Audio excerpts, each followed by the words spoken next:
show. It was a good show for me. Yeah. I'm glad. Ryan, what did you think about the show? It was fun. We hadn't been there since what, 2019? 19. The last Our one before the second, pandemic. yeah, our second show since the pandemic, and the first one a few months ago barely counted. But this is the first big show for us, first time back. I thought it was surprisingly energetic. Like there were a lot more people than I expected. Maybe that's just us coming back after a while, but it was fun. Like it was just fun to be there again, to get that energy, that little boost that we always need in October. Yeah, definitely. Yeah, it was good. It was a great way to close out the year. Now we're going to get perspective from someone who wasn't an exhibitor. Calderon, what'd you think about the show, brother? It sucked ass because I didn't make any money. Oh, but I wasn't exhibiting. No, it was fun, man. It was good catching up with a lot of people and seeing a lot of people I haven't seen in a minute. I met Sam Quinton for the first time in the meet space, which was good. We did. And there was a few others. I met some new people, which was always nice. And then just touching base with people I already know, which was cool.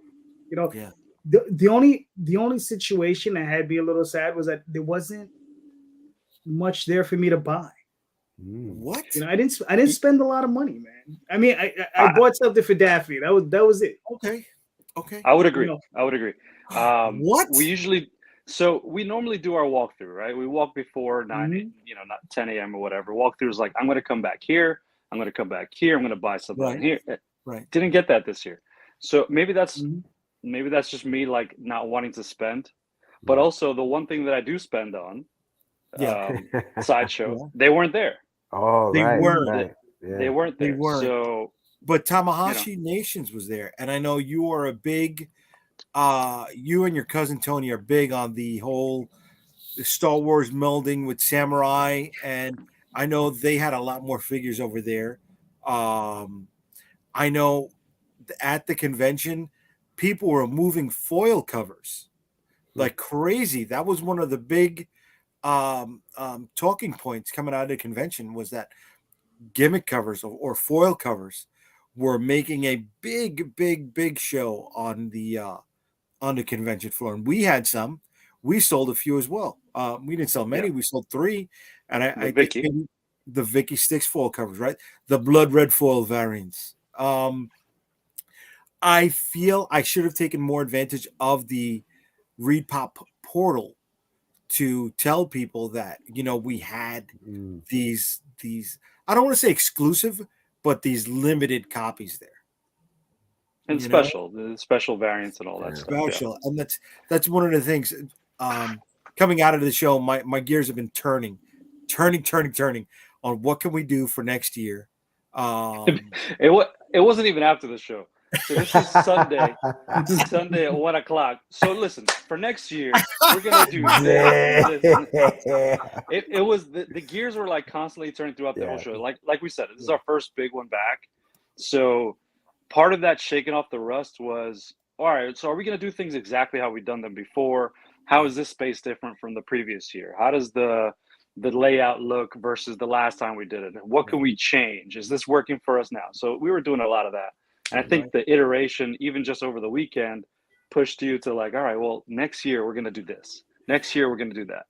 Is that where you guys always are? Like, is that the location where you guys normally? Where are you usually? Like, what? So it was usually in that aisle, but closer to the front where the pop verse was. Where that goddamn cowbell. Where I'm sure everybody knows. Yeah. That cowbell from the weekend. We were usually closer to that. Okay, so where I was pretty much in that. Yeah, but even on the other side of that, to the end. Okay. Even further.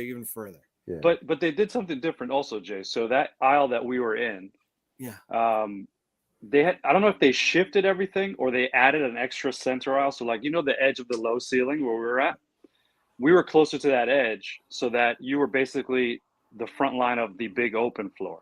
But this time it felt like they had added an extra like bookend to that section. So the aisle between the outside of small press and like the big experience was tiny. It wasn't a lot thinner. There was usually a lot more space between the experience era area. But you mean you guys weren't the experience? No, but we will be, baby. That's part of next year. You got to tune in to see. So I think that's how you can break down the convention is between the sections, right? You got the section that's closest to the 34th Street side, and that's the experience area, right? That's where Funko Pop had the big display that you can walk through the town. That's where they had photo ops. That's where you had eBay had an experience. Universal. That's where you had all the manga. Paramount. Right. Then you had the small press section, which is under the pavilion area, right? Yeah. It has a very low ceiling. Then you have the big publishers area, right? So that's where you would find the Marvel booth. That's where you found Was Marvel even there?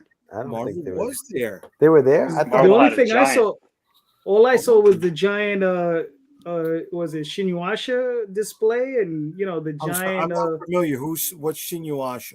that's all the Japanese, that's all the manga, that's all the manga, bro. Like they had these giant balloons, The Dragon Ball. Oh, Yeah, yeah, the the Dragon Dragon Ball Ball. Z dragon was hanging from the ceiling, Yeah. but there were They other had- things there. They had the other guy for what's the other one? The pirate one, the From- One Piece. From One Piece. One Piece. One yeah. Piece, the Naruto. Somebody got proposed to under there. by Yeah, the way. yeah. Really? I saw that. Yeah. No, No. congratulations. I hope Nerd. that you got a yes. There you go. You got an anime fan here. They're saying Naruto, Luffy. Yeah, Paramount. yeah. There you go. Jerry, Yeah. Jerry, who was with us at the convention, is my Right. anime guy, There you right? go. Naruto, Luffy, right? He's Mhm. popping in on all of that stuff. Yeah, But I also noticed the return of Tamagotchis. Tamagotchis. Digimon was over Yep. there. Joe Quesada had a big booth. The Alex Ross experience. Excuse me. The Alex Ross booth was there with his Yeah. high-end artworks. Yeah. CGC had a bigger presence on the floor. Tops had a big presence on the floor. Yeah. And then you keep going past that, and And it was that's like when it was you a got- mini anime fest. Yeah, it was a mini Yeah, anime. and- It was definitely a mini anime. And that's kind of what was bothering. That's the one thing I would say bothered me about this one. So don't they have Anime NYC coming up? Yes. What, this weekend or next Yep. weekend, whatever? It's Yeah. this weekend. I I think so. think So- it was this weekend. I guess obviously it's making money for them, right? It's Yeah. probably the more popular part of the show. So it's bled into New York Comic Con. And I feel like it took over more than half of the show yeah. was anime stuff. Mm-hmm. Right. Mm-hmm. Oh, I'm sorry. Here we go. Jerry said November, so it's not this weekend. Okay. Okay. Well, it's soon. I know that it's right after Comic Con. So Where they buried their millions of pop. That hurt, Daph. That hurt, dude. They did have but they a did photo have a op. graveyard, right? Mhm. Well, they also had their little pop up box Yeah. to make yourself. Yes, they Oh, had a Funko few Pop. of them. Yourself. Yeah. Yeah, Go we took some Funko pictures of yourself. Go Go Funko Funko yourself. Yeah, that's what it was. Yeah, That's that's what right. it was. That's the big thing. I noticed a bigger Ninja Turtles presence there Yeah. as well. They had two That was sections. Paramount. That was right? Paramount, right? had That was it, yeah. Paramount. Yeah, they were. Yeah. Yeah. What else did they have? They had a bunch of shit. A lot of pins, a lot of chibi stuff, a lot of toy vendors, a lot of original art vendors, a lot of comic book vendors, a lot of CGC graded, right, slabbed vendors. Apparently, there was a controversy, and I'm not a CGC guy. I don't have a collection or anything, but they had a specific New York Comic Con tag for your grading. So if you were to bring something over, it would say like acquired at New York City Comic Con. Right. So that was adding an extra layer of exclusivity to the books and stuff that were dropping at NYCC. Yeah. Yeah. Oh, okay. All right. Awesome. No, dude, it was a great show, and I think we did well. I also felt that we got a little bit of what they felt in San Diego, where a lot of the actors still weren't there. There weren't as many celeb opportunities, so maybe that translated into more sales on the floor.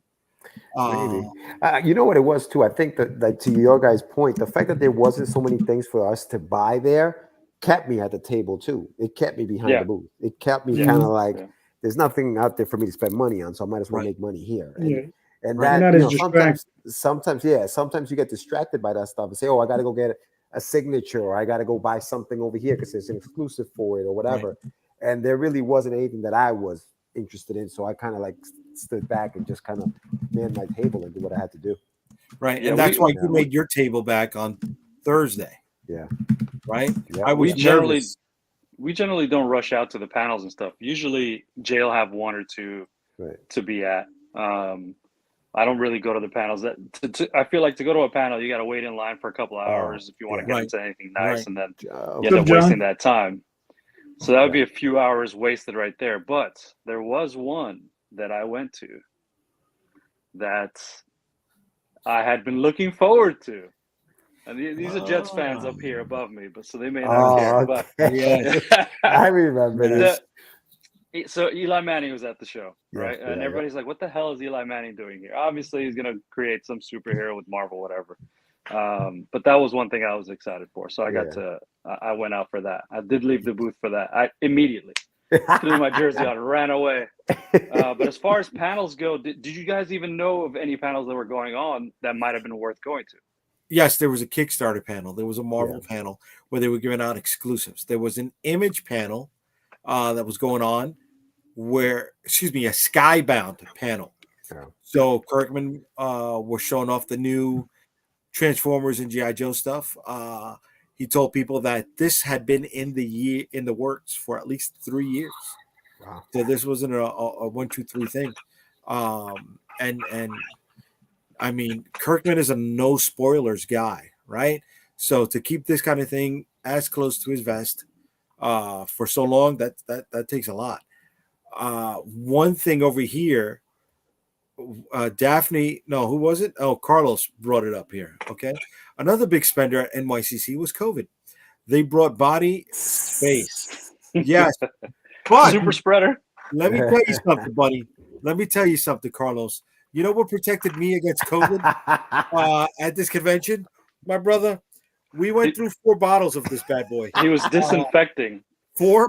We were disinfecting on a regular basis, and you think it's a joke? No, I didn't get anything. My wife got sick. She did. Right? She got sick. We stayed in the same bed every night. I got my COVID and flu shot. I got all that before, just in case. I usually come out of there with con crud. I didn't get sick. Well, how do we know you're not the one that got her sick? That is true. I mean, most likely. I tested. We're just unlike one another. You make me sick. Listen, the second you came into the building, like the whole mood dropped. I don't know if George noticed that Friday, right? It was like that lull of space. It was because Calderon was walking around. Listen, that was my entire intention of being there. Bring down the whole crowd. Bring it down. Hold on. Let me go back here to Daphne for a second. I thought I regretted not being able to go on Thursday, but then I saw pics of the crowds lining up, and I had a panic attack just looking at it.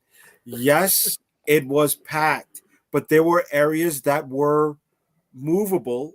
And the other thing is, Thursday was not as packed as Sunday.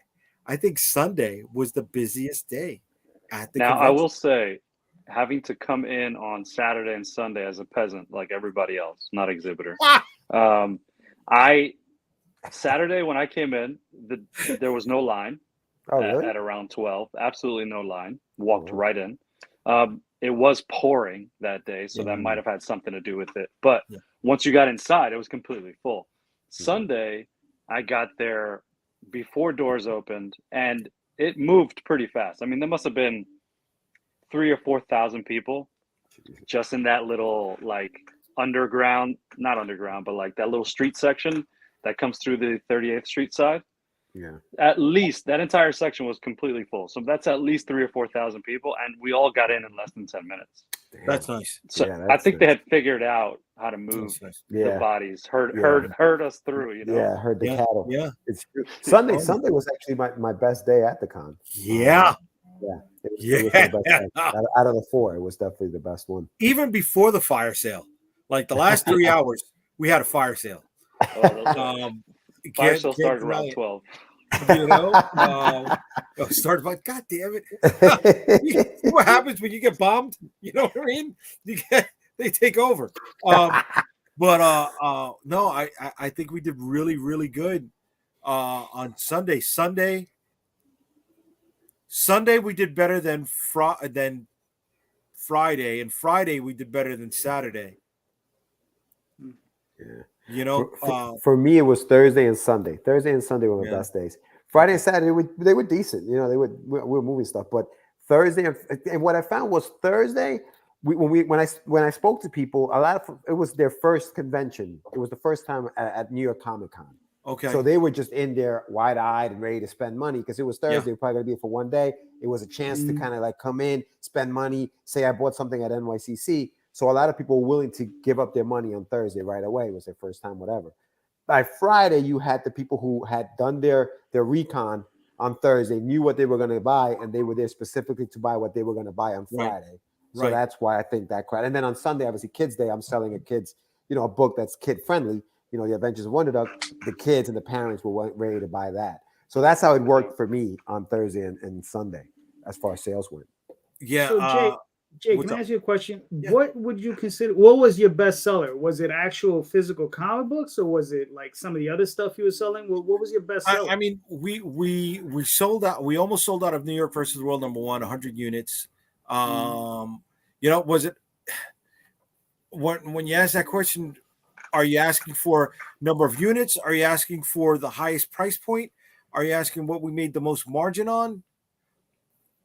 Take your pick. Answer them all. I was like, what the hell? That question got real complicated. We got time to fill. What the hell? Do it. Well, let me show you. What do you consider your bestseller, Jay? Let me show everybody here the booth. Yeah. Okay. This was our booth at the convention. Damn. I mean, that's a really nice booth, except for that thing you got in the middle. Bro. That shit took up space, right? I was gonna say density of product, right? But density for sure. we had single issues, we had trades, we had pins, we had mystery boxes, we had pint glasses. I'm sorry, we sold out of our pint glasses also. Nice. We didn't have many. We only went with 8 pint glasses, but we sold out of the pint glasses. We moved 72 shot glasses. I can't say I sold 72 shot glasses because we had some shots with some of our friends and we used them in the glasses. So we gave that away. So what is it? Maybe we moved probably about a little 50, bit more than 60. Yeah. Yeah. Closer to 60. That New York versus the World was flying like hotcakes. Horror sold well at this convention this weekend. Not just horror, but specifically New York versus the World. In fact, tell people about that beautiful banner behind you, Jay. So we had a few. We found, excuse me, a few 11 by 17 prints, and whatever we sold them. The last one that was there was the the floor copy, the show copy that people were handling, and the guy really didn't want it. Ryan was gonna toss it in. He wanted it, but I didn't want to sell it to him because okay, you didn't want it. Yeah. So he asked about the banner, and I looked at the team, and I got the look of no, don't do it. So God me, I fucking did it. So I sold the fucking banner. That's how badly the guy wanted it. I told him, I was like, listen. Get out of here! Get out of here with the banner because I wanted that banner when we updated it. He wasn't. At first, I thought you were joking about it. I was not joking. Yeah. So this was what the booth looked like on Thursday. Yeah. It changed a lot. It changed a lot by Friday. Yeah. We shifted where the pins were. They're over there on the left of the cage. We ended up putting the pint glasses there. We had more of a presence of mystery boxes, which were lined up. We had the figures actually in place. They were lined up behind the top layer of books, so people could see that. Now, Jay, do you make those changes based on how sales went on Thursday, or is it just you just didn't like it? A little bit of both. Okay. A little bit of both. right? To use the football analogy, we were making second half adjustments, Okay. right? So like going back to this for a second. If you look over the right hand side, shit, we didn't even have the figures out yet. No, Yeah. I'm Right? looking for those. Yeah. Yeah. The figures aren't even in the display yet. Yeah. Oh man, that sucks. But so that clear display on the right hand side is where the figures were, and we put the pins on top of that because the way the light was shining off of there, that hard enamel was going to be able to shine like a beacon. So that worked out, and the pins moved very well for us. Just as you can see up there in the top left, where the Vicky foil cover is. So the mystery box is there on top of that, blocking the light. Didn't do any favors to the foil. You want the light to hit the foil, so we ended up moving the Vickies to dead center, right by where Limbo was, high enough in the front so that you could see the shine off of the foil. So it's things like that. You just notice, like, once you set everything up and you take a step back, you know, you see what's catching people's eyes, where they're gravitating to on the table. Then that's when you start to make your adjustments. So like, the table did not look, I mean, physically similar, yes, but where these books were and how the displays went, it was. I wish we had taken an after photo. Maybe I can find one here. Yeah. Hopefully, you know, and that's the other thing. I've yet to go through everything that we did at the convention. You know, I'm still, I guess, in convention hangover. You know, I haven't updated all the newsletter info there, and that pissed me off at the convention, guys. That pissed me off royally at the convention. I harp on the newsletter because that newsletter sign-up sheet is gold. And I'd be hard-pressed to say I saw more than 10 people with a newsletter sign-up at your booth. Let me ask you a question, JD, about that newsletter, because we had you can't really see it. Forget it. So the newsletter, I mean, and the mailing list and stuff like that, right? Obviously, at conventions, you're selling the product to keep people, and they're there, so you can make that so you can pitch it. It's not. I don't want to say it's easier, but it is.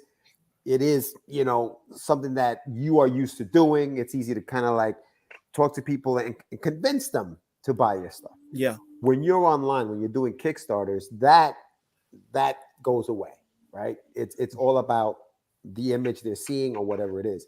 And to me, that's where your mailing list should come into play, right? Did you sign up people at the show, letting them know that this was going to happen? Expect an email from me because we are about to launch that second issue. 100%. Okay, so 100%. now, and this is where, like, in testing, right?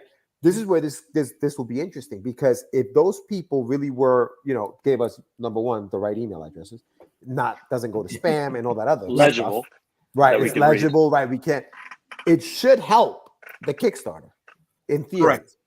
In theory, you know what I mean? But not everybody's signing up for what we're going to be launching tonight, which is New York versus the World.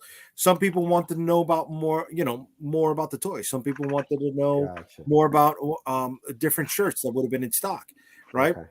One of the things we did in exchange for your email address was give you a free comic book, right? I love offset printing. Yes. And you know, when you're paying less than $1 per unit, you can give that away. And you do have a book that you have plenty of that you can give away. Damn right. And we did. We did, right? Because when you look at big business, cost of acquisition per customer can run $20 or more, right? So would you rather pay that to get somebody's email, or would you rather give them a free comic book that costs you $1 to get? So it was hard to get them to give you their email address without that free book. Well, with my experience, it was about 50-50. Some people signed up and were like, hey, because you've signed up, we're going to give you this free book. Only on the first page of signups did we even have it on there that said, like, hey, get a free book with sign up. After that, we didn't I mean, I don't know if it was just an oversight on our part. We didn't write down the next couple of pages, and people were still signing up. I noticed a few times we had people who are working the convention that they don't get to work the convention, that they don't get to shop at the convention, that sometimes they get like a half-hour break from whatever booth they're working for. We're just coming up to the booth and signing up for the newsletter, right? They were just making tours around the floor to see what kind of free tchotchke they can get, and that was their way in. So I saw that happen a few times without them asking for anything as well. But newsletter is gold, dude. And I know you were trying the newsletter with the not the UPC code. What do they call that thing? The QR code. QR codes, yeah. But Wi-Fi was an issue, right? So how do you know that they were scanning it and just walking away just to appease you, right? Because you think they're scanning it, and you stop talking because you're moving on to the next one, right? And I actually went to work. And then they were like, fuck it, we're out of here. Not saying it happened to everyone, but there's a possibility at least once that it happened. During my morning walkthrough, there was one booth giving away pins that had the exact same thing. It's like, all right, well, scan the QR code, show it to me, and they'll give you a pin. With so many people coming up to him, he had to scan. He's like, just here you go. Like, as long as you've scanned it, they get a hit. And he's like, all right, whatever. He didn't have the time to wait for the data to load to see that if you've signed up for anything, which is tough because, like you said, the reception sucks. And that's only something you learn through experience. Yeah. Well, next year, I think part of the sign up for the booth, and I don't know if they did it this year, maybe they did because there are people were asking about it. Your badge itself is an electronic badge that when people scan, it gives you their email capture address. That, right? They capture it, but they charge you like $650. Correct. For that. You know what I mean? Because you know what else you're paying for? You're paying for the guaranteed service, Wi-Fi service, to make sure that's captured. Right. If you think about one, you're guaranteeing that you get the right email, right? You can set that up to the giveaways as well. Once you got the digital email, you can send a digital copy and not a physical one. That's a little bit more margin there. But will you get enough people to stop and tap to make it worth your $650? Right. Yeah, true. Maybe you still got to give something away. You know? And then where are you going to put it on your booth? Yep. Well, right. That'd be part of our experience next year. That'd be part of the experience, right? We got a lot of people commenting today. I love the interaction. Wife was a huge issue. Your wife was a huge issue. I think you meant Wi-Fi. You mean Wi-Fi, baby. Maybe he's talking about your wife. Oh, damn. You fighting words. Jerry. Fighting words. You gonna get it. By the way, you guys do these shows on Saturday, and I can make more of these. This is the last Friday, Saturday I have to work. Way to be, Carlos. Nice. All right, we're looking forward to you coming through. Wi-Fi, yes, he cleared it. He cleared it up. Rob, would you ever come to Terrificon? I'd like to do Terrificon. Terrificon is dope, man. That's a 3-hour, not even a 3-hour drive. That's a 2.5-hour drive for me. I think this year they had a Wi-Fi blocker because I never had that at the event. That's funny, man. That could have been. I'm not married. Okay.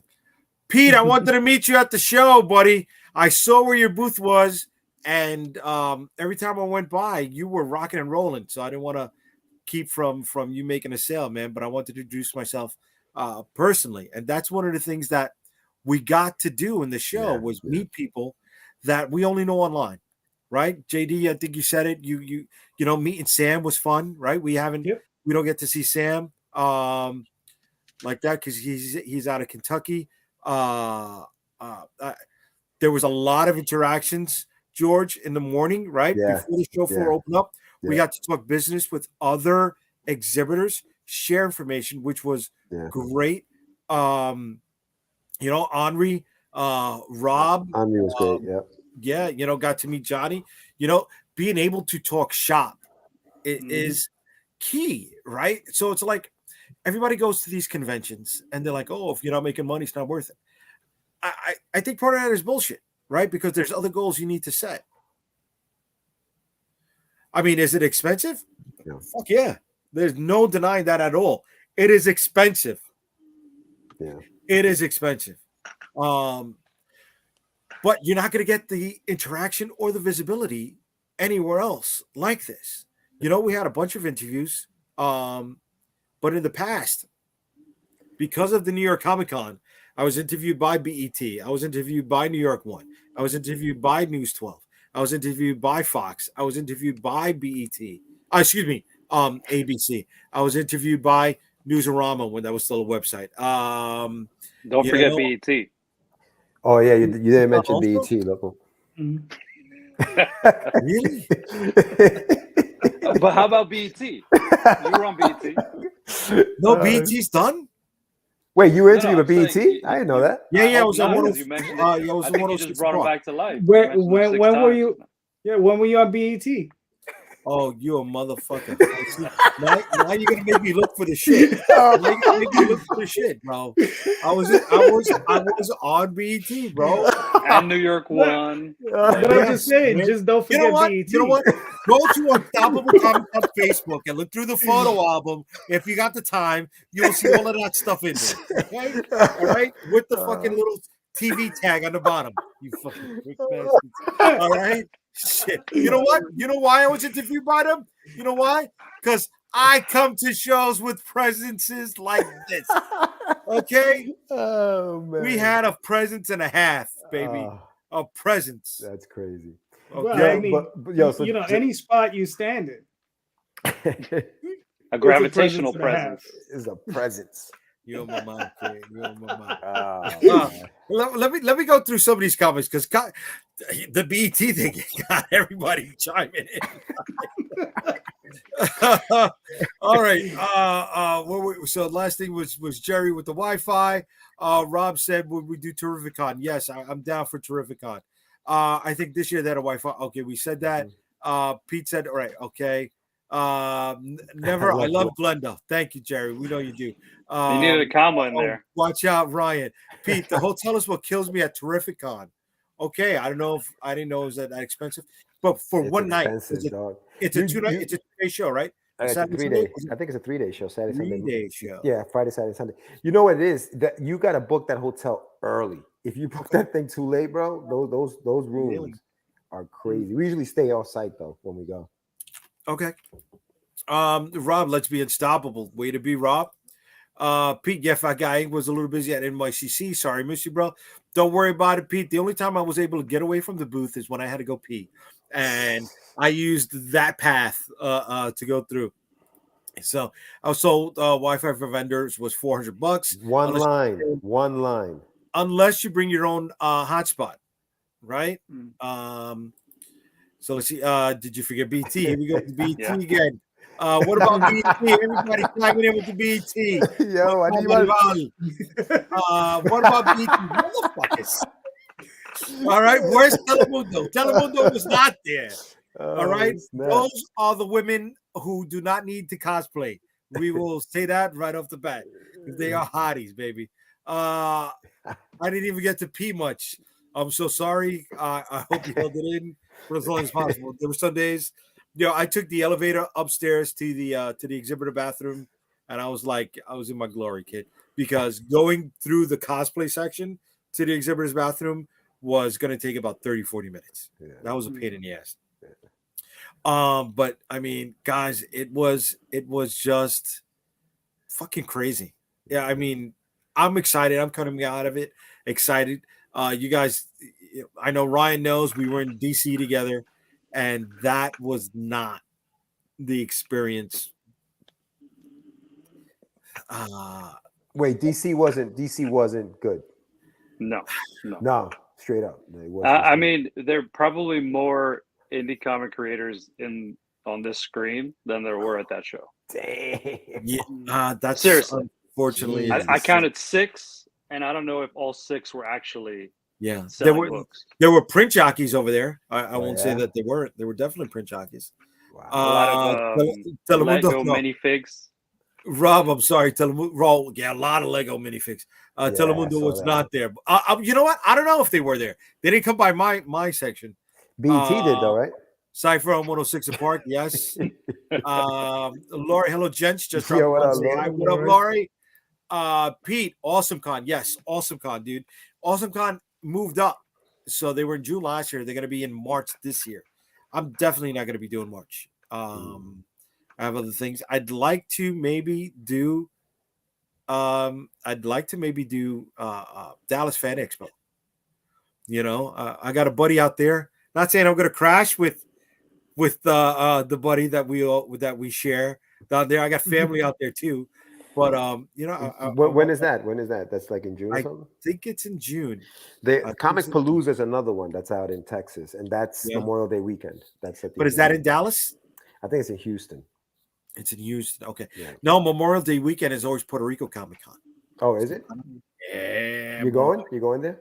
I don't know. I don't know. I'm tempted. See, that's the thing about these conventions, right? You hit big, and like, I could do them all. The fuck you can, this gets tiring. Speak of the devil, yes, Sam. If you just signed on, George said that the four of us could stay at your place when we do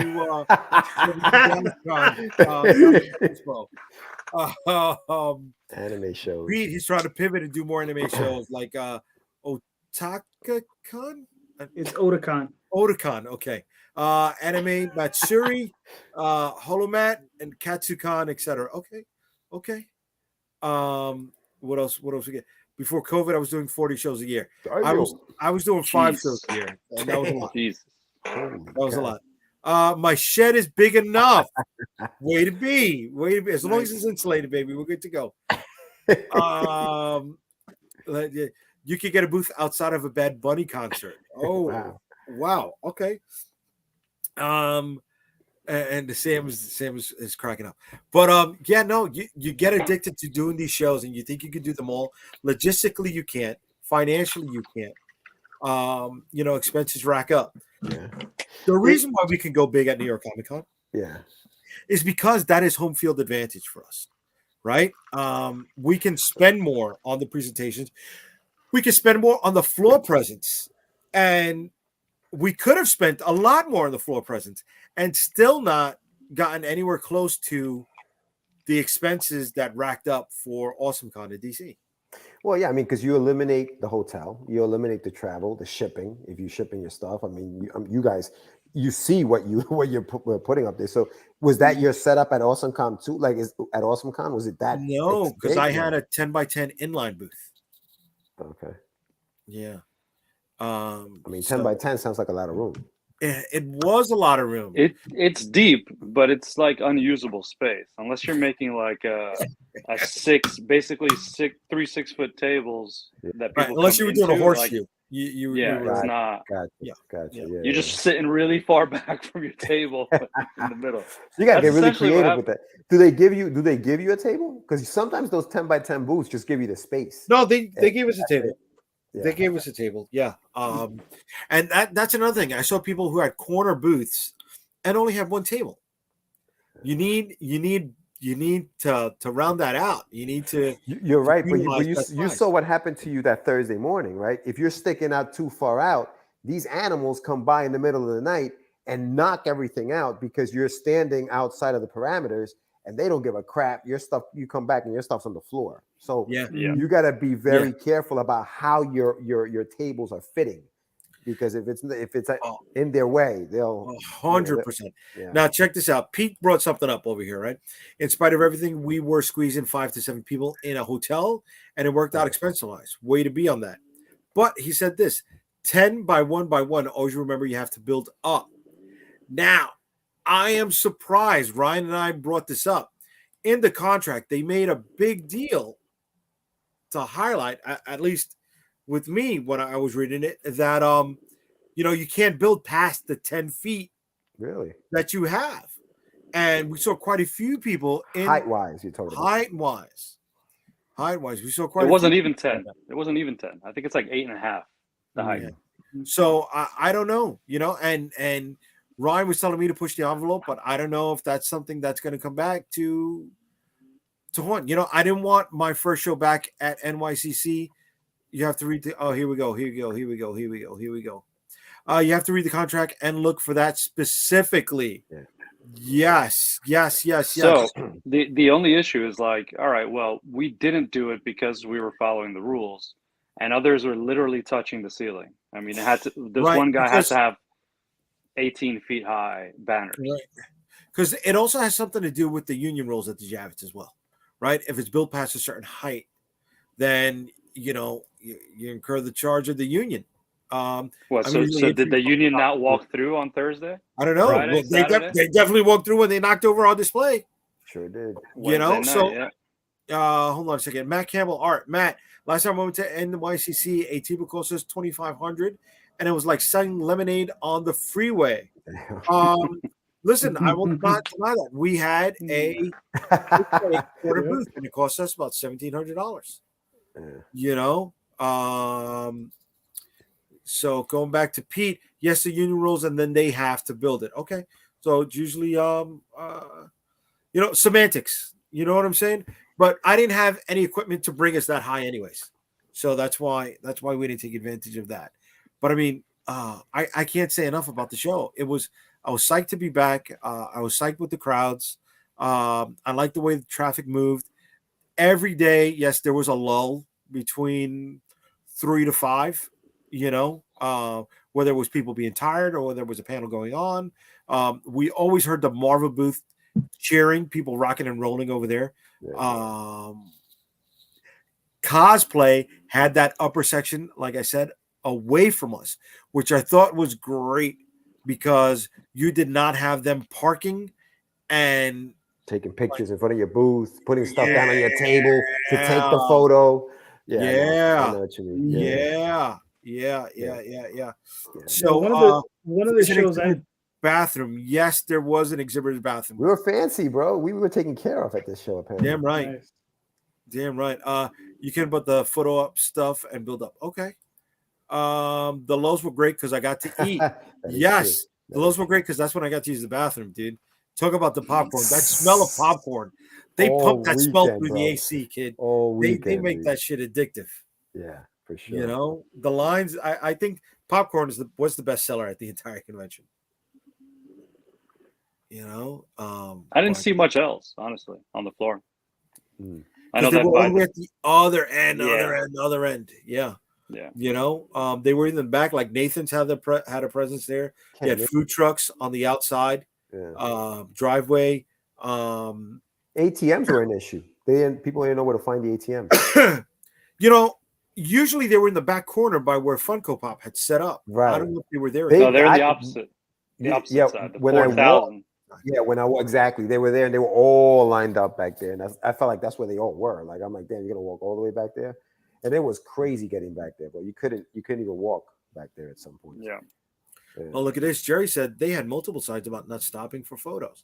I didn't see those. They do that. They do that every year. So they say, don't stop in the middle of the aisle. Be respectful. Step to the side and take photos and stuff. But people don't read. So you know what? We've been talking about New York Comic Con this whole time, and one of the things I forgot to do, which was maybe a little important for me tonight, was to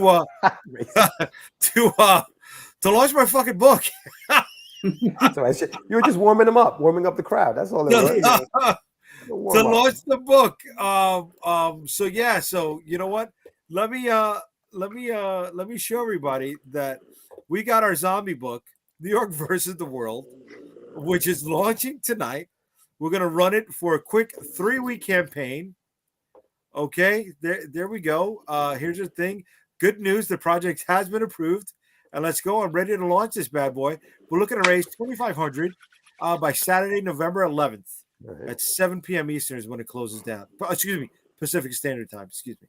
So here we go. I read the terms of rules and use and privacy policy. I know because this is my 21st campaign, ladies and gentlemen. Damn.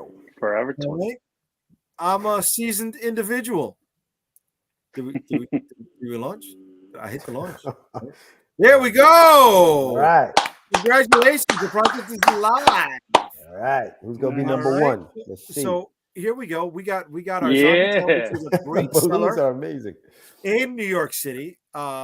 This is going to be a 28-page black and white comic book, and we're going to have 2 different covers here. We're going to have our main cover, which features our protagonist taking out some zombies in the front. And then we've got our new logo for New York versus the World, our black cover as well. You can pick up all 3 issues of New York versus the World. So the first, the second, and third. Now, these are, I don't want to say an anthology. They're all standalone stories. The main character in this zombie tale is New York versus the World. So if you're looking for people to get out alive, odds are never in their favor in this book. So here we go. We got a little preview of what's going down. Our main dude knocking stuff out. We explain how people earn their way into New York City, which is the last safe place on Earth for survivors of the zombie apocalypse. So we got a little zombie action kicking off the beginning. A little nod there, in naming inanimate objects, if people know what's going on with that. A little Easter egg. A little. One of the big keys to the Unstoppable Comics success is our catalog.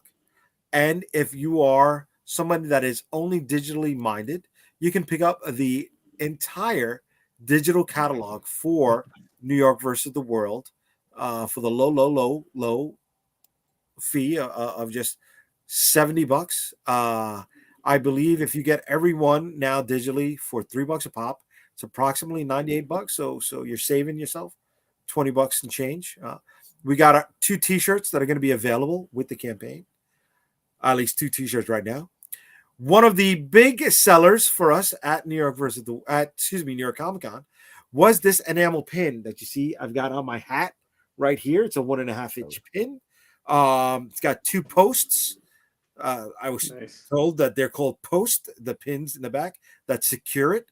And that is going to be an add-on item. So you can add that on to any one of your rewards for an extra $7. Then this is also something that has been working out very well for us.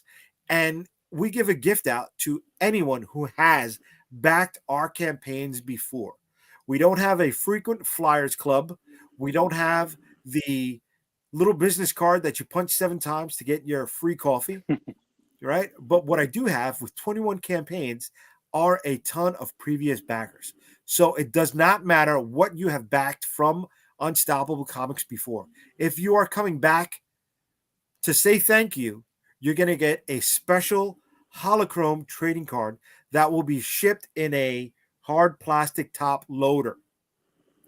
And if you're not a returning backer and you still want it, or if you want a second one, you can add it on to any reward for an extra $5. So if you are catching the theme here, back us now, and then maybe if you back the next one, you'll get our next holochrome trading card for free. Then we drop down to talk about who's on the team right now, the writer, the artist, the colorist, the letterer, and then we talk a little bit more about what New York versus the World is, what we're doing in it, how it's going to be sent to you, why we're doing Kickstarter, where the money's going, and the usual risks and rewards. So that's it for right now. We're launching it. We'll get back to talking about, the convention. We'll come back in a little bit and we'll see how this bad boy is cooking. So Jay, I've seen you do a couple of these launches. You sometimes do a couple of drinks for every $100? Every $100. Like Yeah. So you're getting close, bro. You're getting close to start. Holy Let's check it. I'm just saying, brother. You got those drinks ready? God, right off the bat. Oh, right damn. We banged out $1.27. So get them drunk. Okay.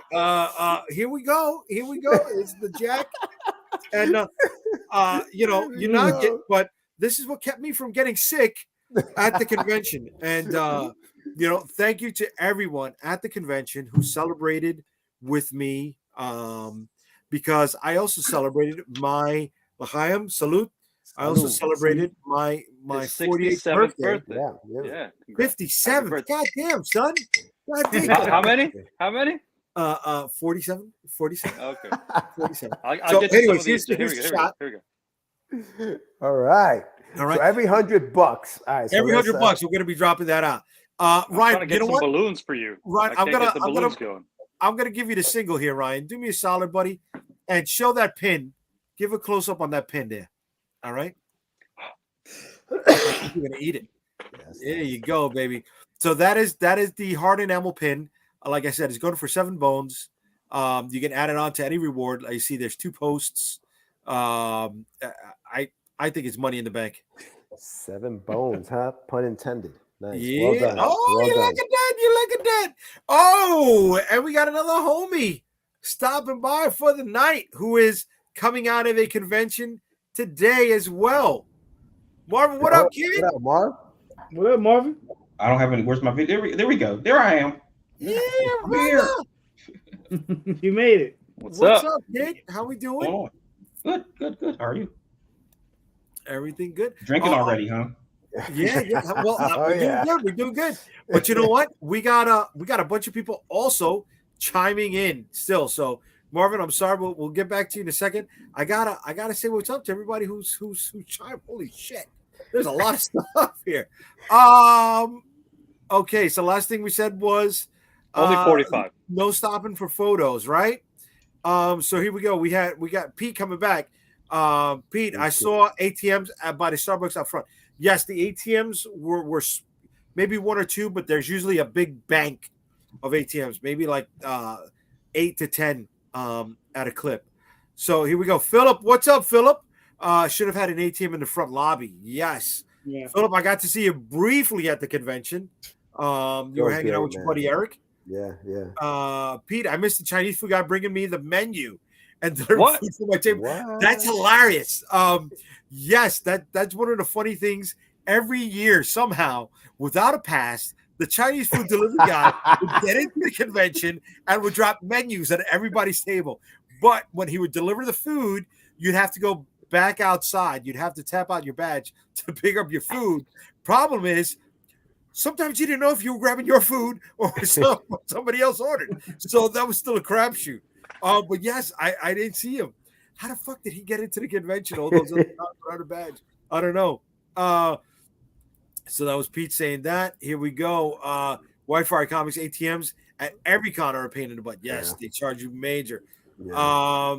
That was one thing that we were happy about, Jay. Remember the tap to pay on the iPhone? Yes. That did save us quite a bit. Even A people lot. that didn't have credit cards. It's good because I had to use it. But if you don't have service, it doesn't work. Right. Yeah. Right. And service was spotty, guys. And service was very spotty. Yeah.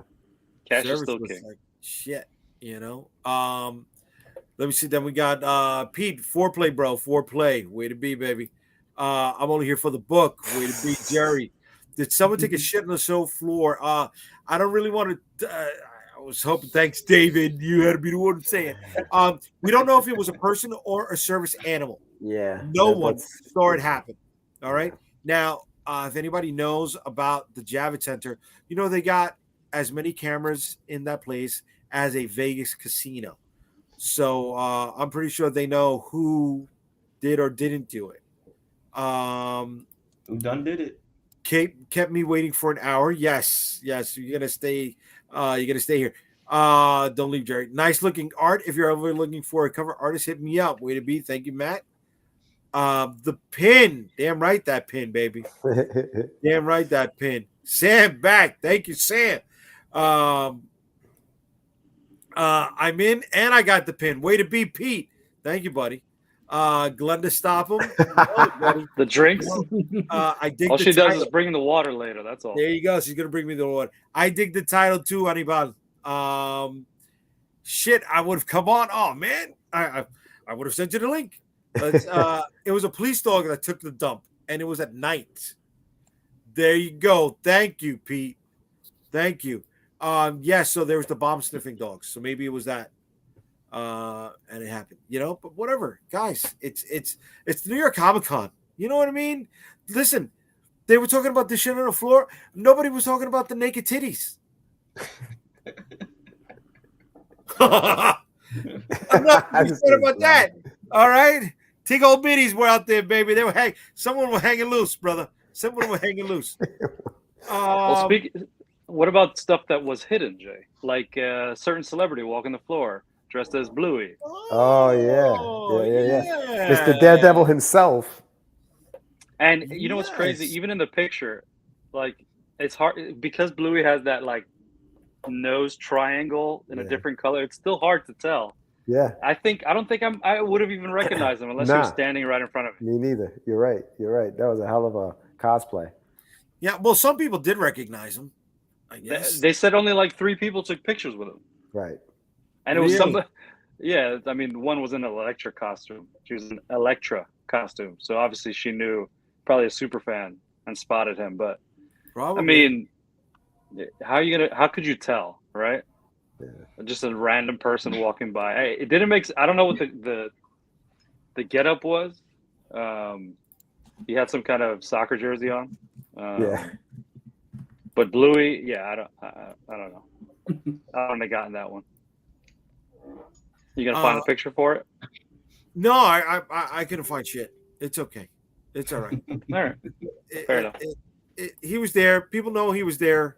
I feel bad that I didn't see him. I thought I did, but I was bombed. I was bombed for a lot of the show. I don't think people know. I was bombed. You know, Marvin, how's your show going today? Where were you at, brother? The Great Lakes Ski Fest in Geneva, Ohio. It was a little slow. I mean, you got a lot of I don't read comics. Well, come and read these comics then. I don't care if you read comics or not. we were invited, so I mean, I can't complain about whether we did well or not. So everything was profit. So. Well, is it one day show, Marv, or you're there tomorrow again? No, it's just one day. Okay. Okay. Nice. It's like 2 hours away from here, so not a bad trip. Hey, it's never bad when you're invited, bro. It's like you said, it's a win-win for you. And how far is it from you? 2 hours. 2 hours. Okay. Yep. Okay. Not bad. Geneva, Ohio. All right. So you know what? We had Pete commenting a lot. Let's say what's up to Pete. Let's bring him on here for a second. Yo, Pete, what's up? Pete, what up? How we doing, Pete? I'm finally recovered from con crud. So that's good. 3 COVID tests just to be safe. Yeah. Well, my mom here, and before anybody gets all crazy on me, my mom lives with me. She's elderly, diabetic like me, and she has heart trouble. I'm not playing any games. No, I hid from. I understand. Ain't nobody here knocking you for that. Yeah, dude. You know, I just protect myself from that. My wife has a heart condition, and my mom is a cancer survivor, and that is why this is our first show since the pandemic. You know, I feel that the year before, so I totally get it, dude. I put myself on a travel ban. I haven't gone really out of past New Jersey since the pandemic, and like I told you before, I was doing 40, 45 shows before COVID. I was rolling. You know some of my guys. I know JD knows the crew. Angel, the Son of the Saint, my buddy Jay Messer. We were just everybody jumping. I mean, Jesus, the last Baltimore Comic Con we did, we fit 7 people in a hotel room. Wow. You know? Yeah, sometimes that's what you got to do. I need my own room next time. No, that's that cost down.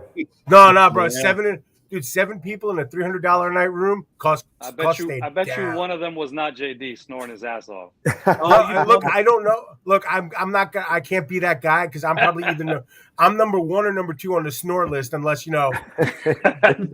But that changes depending on what state we're in because I just bring my gummies with me, and then knocked out. That's it. That's it. But yeah, gentlemen, I'm sorry I didn't miss you, man. I missed you at the show. I was just getting the shit. I was getting the crap knocked out of it. We were getting the crap knocked out of us all weekend. But congratulations on your success at the show. Somebody did tell me that they, JD, did you bump into Sam Quinton? Our buddy Sam Quinton from Sonoma? Yes, we both bumped into him. Yeah. Oh, okay, I introduced him to George. Yep, that's what he said to me. It's his first New York Comic Con. I tried to be a friend to him. I've known Sam for 3 years, but just online. So it was our first time meeting, in person. But I was warned. I was like, because he's from Kentucky, so the biggest show he had done since then, he only does 3 or 4 a year, was Cincinnati Comic Con. I'm like, Sam, the Javits is bigger than your hometown. Okay, dude. I don't know. I have yet to be able to confirm this, But the rumor was it was close to 300,000 people at the event. I keep hearing that. I don't. Look, the two things that make me go that it's plausible, I think it was closer to 215. But the thing that makes me think it's plausible after, going to I've been to every single New York Comic Con. This is my 9th as a vendor. The aisles being a little bit wider, especially where we were under the underhang at the end of Small Press. I was by Dominic Glover by the back wall where Jerry's used to be. The aisles were wider, and them finally having a brain and doing a cosplay stuff upstairs for the big name cosplay people and for photo ops and stuff like that. Really cleaned the aisles. So don't get me wrong, the aisles were still congested, but that's just going to be the way it's going to be. Right. But there was definitely still room. Yeah, no, and that setup upstairs that you're talking about, Pete, for the cosplayers was legit. It was legit. Yeah. Like they had props, they had like sets, like they really had backdrops. They had backdrops. I heard, TikTok stations. Yeah, they had TikTok stations. See, that's smart. That's that's just their Wi-Fi was better because they were closer to the. Well, they were in a smaller area. That's a smaller self-contained area. Did they have BET stations, Jay? Was BET there? Because I was busy talking to Univision. I didn't see no BET. No, I think JD got interviewed by BET twice. I think. Listen. Oh, look at this! It's time for my second shot. Okay, dude. Look, 200. Every 100, I do a shot. Here we go. I got you. Take that shot, brother. And listen, taking that shot. I'm gonna dip. I gotta go because I gotta get some sleep. But have a safe flight. Have a safe flight. Thank you. And, listen, later, brother. You're gonna do great, bro. You're gonna do great. Thanks. And what's your call? Who's Minnesota playing? The Niners. The Niners. Yeah. Better than watching that Giants-Jets game, I'll tell you that. Oh, bro. They don't play tomorrow. No. Listen, we're not losing this week, JD. We're not losing this week, and guess what? Baby. We ain't losing next week either, baby. Oh, yeah, I'm gonna go before this gets ugly. I'll talk to you later. I'm sorry. Take it easy, George. Gotta go later, fellas. I'm sorry. Okay, books, and I don't. Now they come up. Yeah. I don't want Marvin to get upset. You know what I mean? Because we're not going to talk about the Steelers. No, it's hockey season. It's hockey season. That's all I know. No, football, baby. Bro. I'm tired of New York beating us up with sports this year. I'm tired. Anybody worried about no sport in Pittsburgh? I'm tired. Don't get bold on me, Marvin. Marvin, don't get bold on me. I'll kick JD off of the stream. What? Well, it's not about Steelers here. It's about Comicsburg, man. Comicsburg, not Pittsburgh. Way to be. I got something fun in the mail today when I got back here. Though I got this.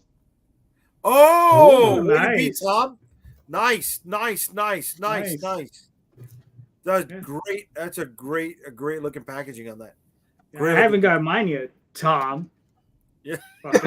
Listen, Tom's doing right now. Tom's doing one of his live streams right now at the moment. You know, he's making that dough, baby. He's making that dough. Listen, you should be packing my boxes. What you should be doing?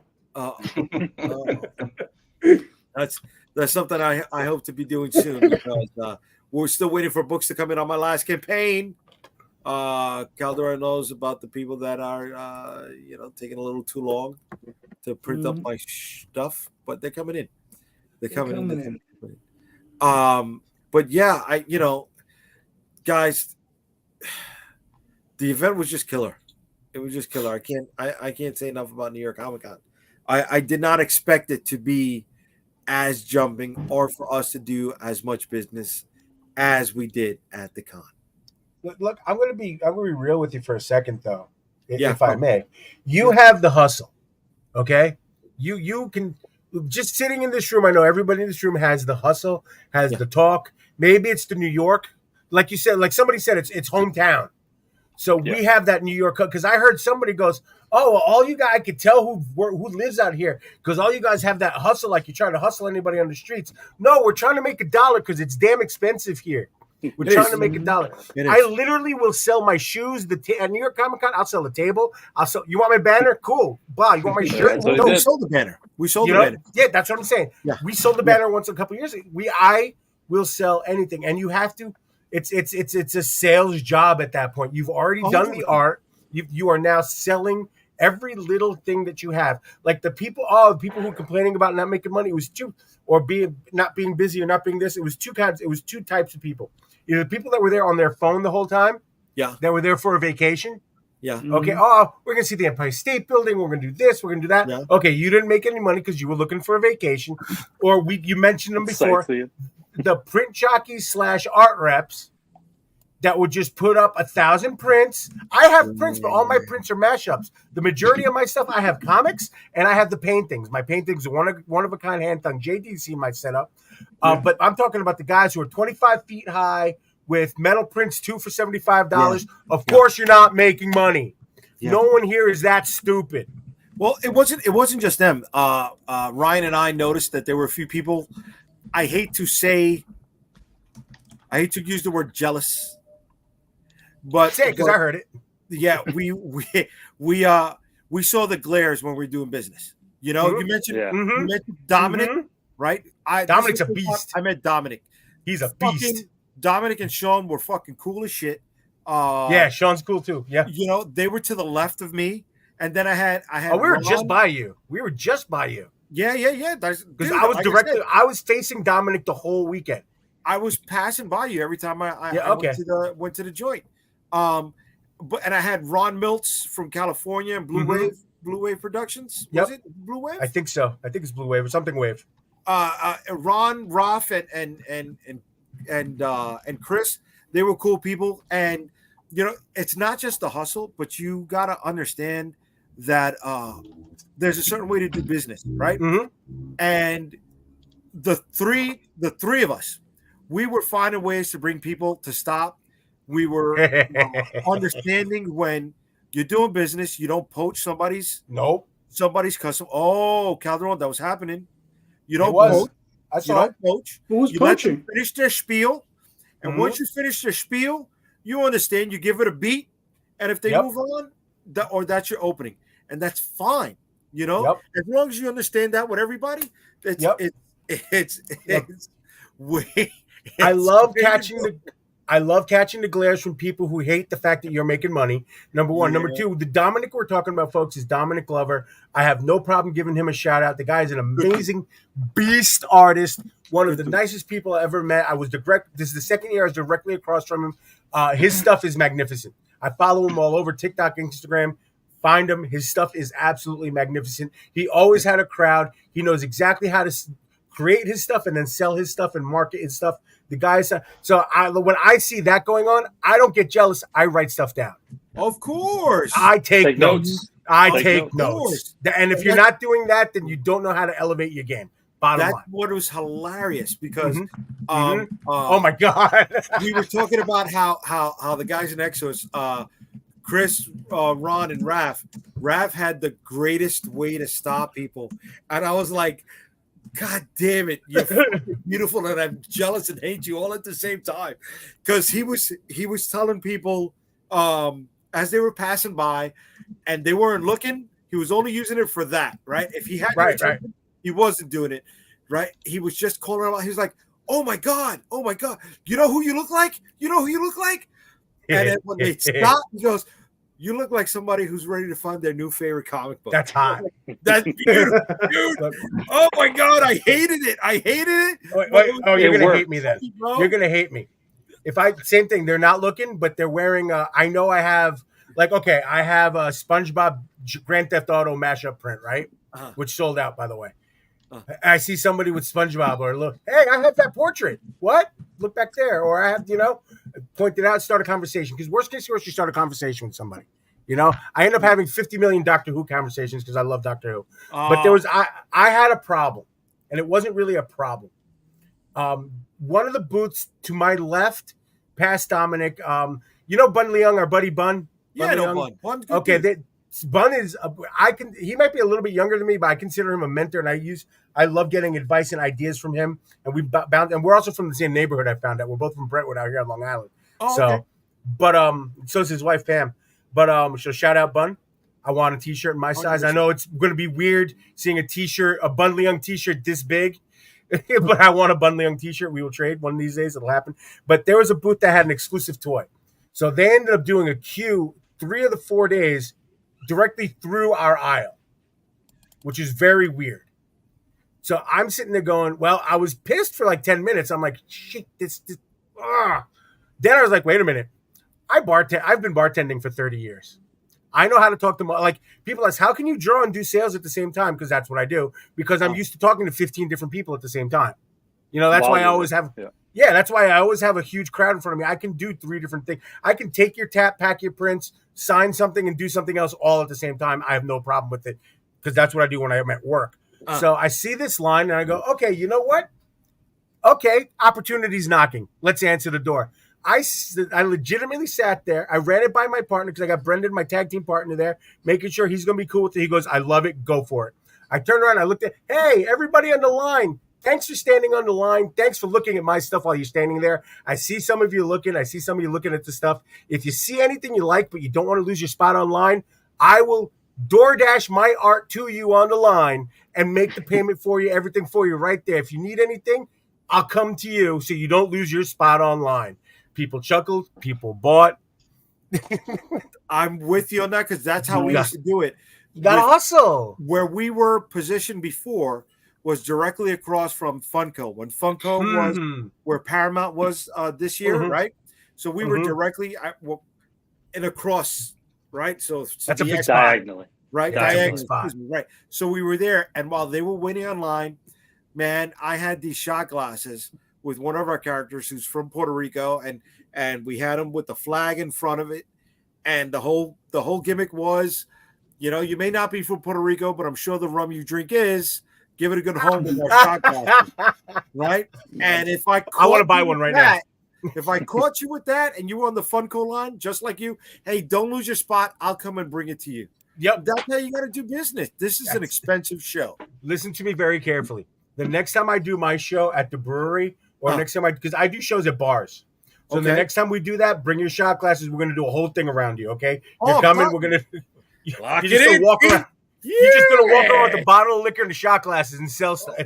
Speaking of liquor, one of the key numbers is we went through 3 bottles of Jack and 1 bottle of Buffalo Trace at the convention, which was huge. And I barely felt it, so that shows you how we were doing. But on top of that, the pain too. We broke 300 less than an hour. Yeah, so that means it's time for another shot, folks. Here we go. That's fantastic. Salute. If you guys want to see me get hammered before the end of the night, keep backing the campaign. See, I can't, especially at a big show. I can't drink. Like I don't mind a beer and a shot. You know, I mean, come on. I mean, I got it for work purposes. I have a nice bottle. I can't. But I prefer herbal. I got you. Delicacies. I got you. I got you. Also a chai tea, right? Yeah, a nice little something, homemade. Right. And I went through a ton of that this weekend, and it was perfect. You're saying that, but let me tell you guys this. Calderon knows. Marvin, I don't think I told you about this. So we set up on Wednesday, and we had a nice grid wall set up where on the other side of the grid wall we hang some of our 6x2 banners so people can take pictures with and stuff like that. We stop them right on the other side of that is where we keep our inventory. When they were laying down the carpets on Wednesday night, they knocked over our grid wall display, and we lost some merch. We had to reset the booth on Thursday morning, and I was hot.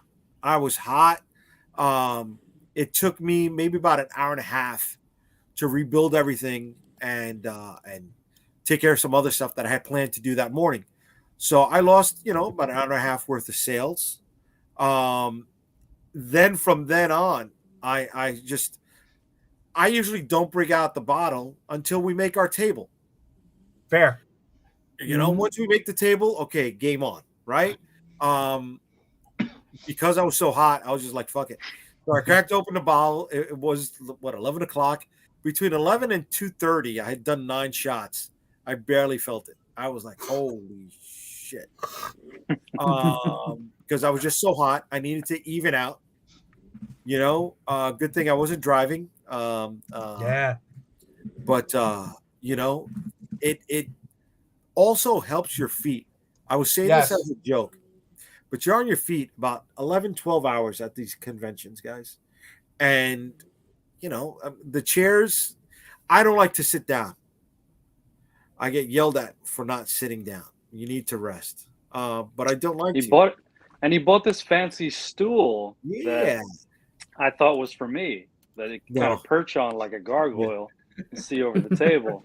Yeah. He's like, no, that's mine. That's mine. I bought that for this year. It's like a guitar stand, like it was 100% a guitar stand. So for anybody looking, it keeps you eye level, keeps you elevated above the table, and it was Amazon, and it was a $39 guitar stool. And it kept me high up. Ask him how many times he sat in it. Twice. The entire weekend.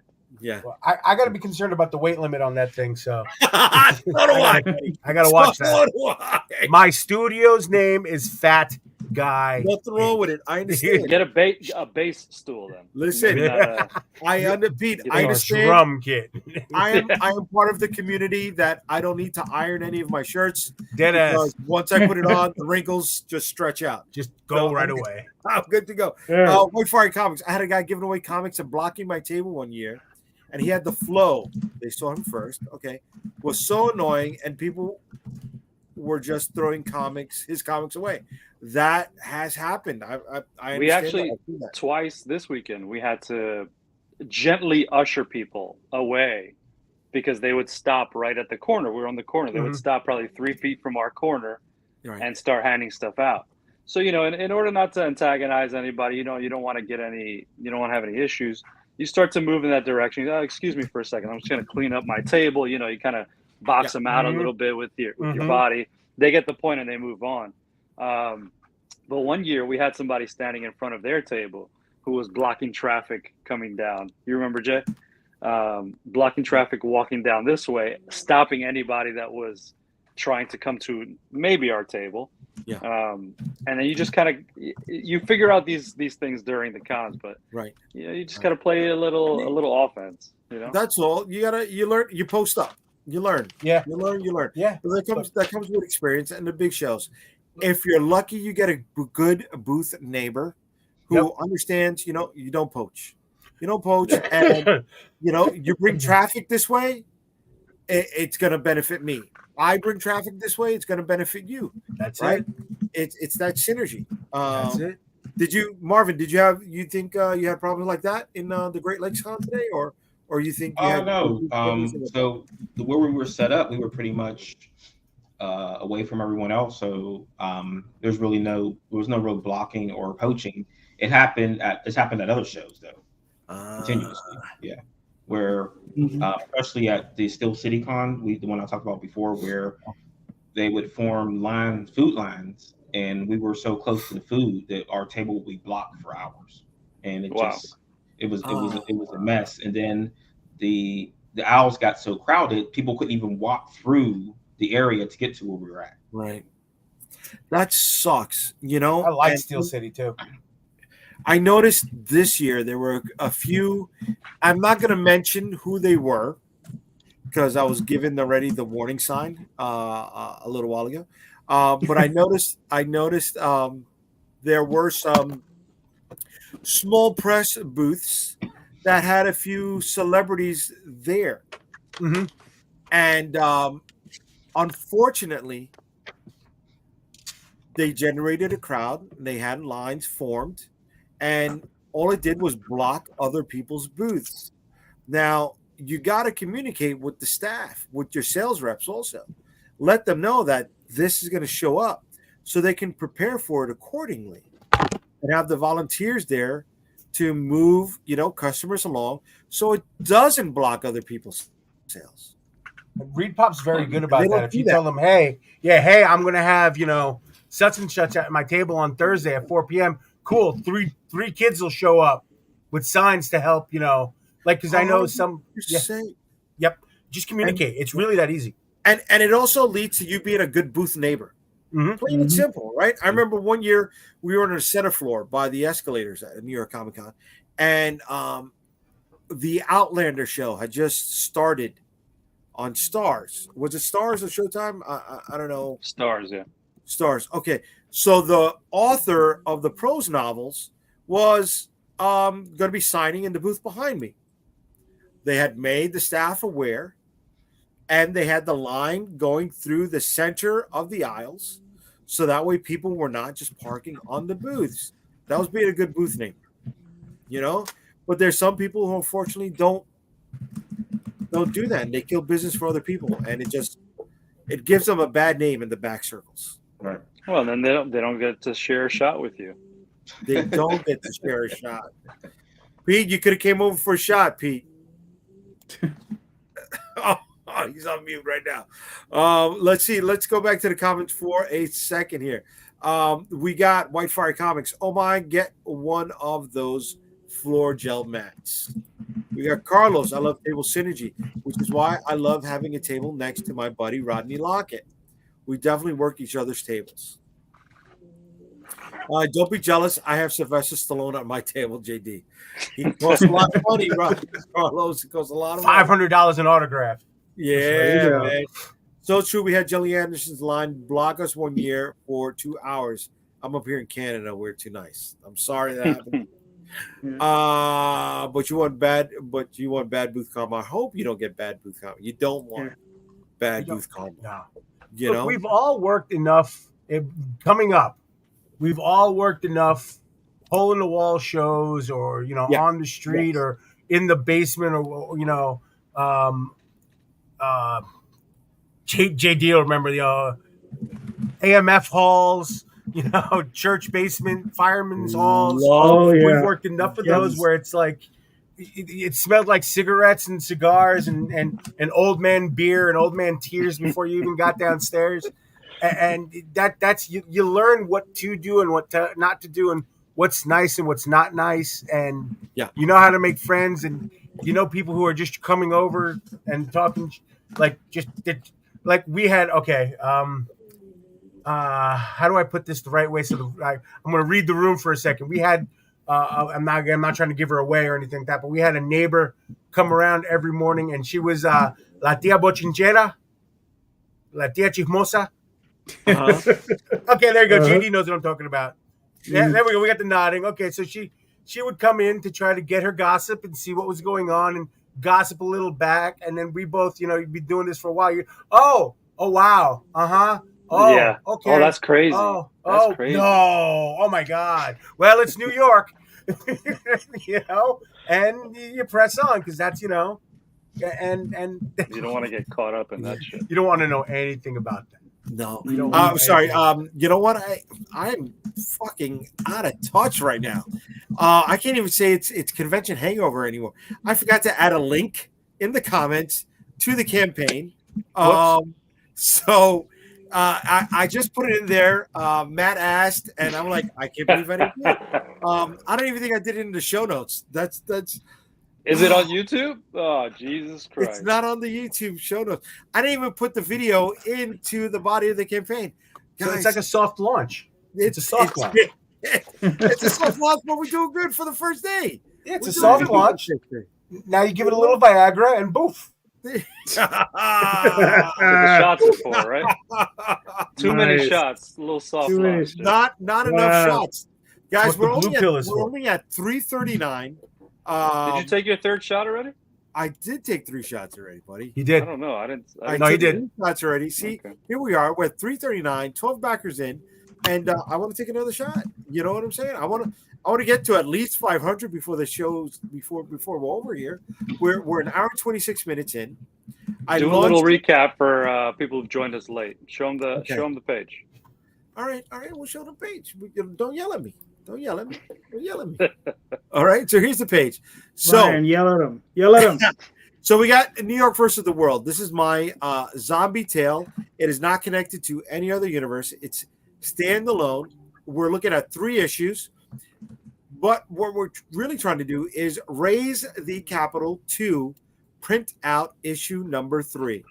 Cover A is our main cover. Cover B is our new logo cover. So I guess that's our variant. Then we have the 3 issues. These are the covers for cover 1, cover 2, cover 3. Excuse me, issue 1, issue 2, and issue number 3. All you need to know is that New York City is the main character. The idea behind it is the story takes place 15 years after the zombie apocalypse. when things went down, what they did in Manhattan was flood the tunnels and they blew the bridges. Nothing was able to go in or come out. It took them 15 years to clean out the city, but now that they have, they are beginning to let other survivors in. The question that comes up in this story is, do they trust the survivors that they're allowing to come into the city to be free of the virus, or will they treat them any differently since they were not here to clean out the city? Now, when you look at some of the best zombie tales, there was always an underlying text. You had either racism, you would have capitalism, like they did in the one with the mall. Here we're dealing with xenophobia, right?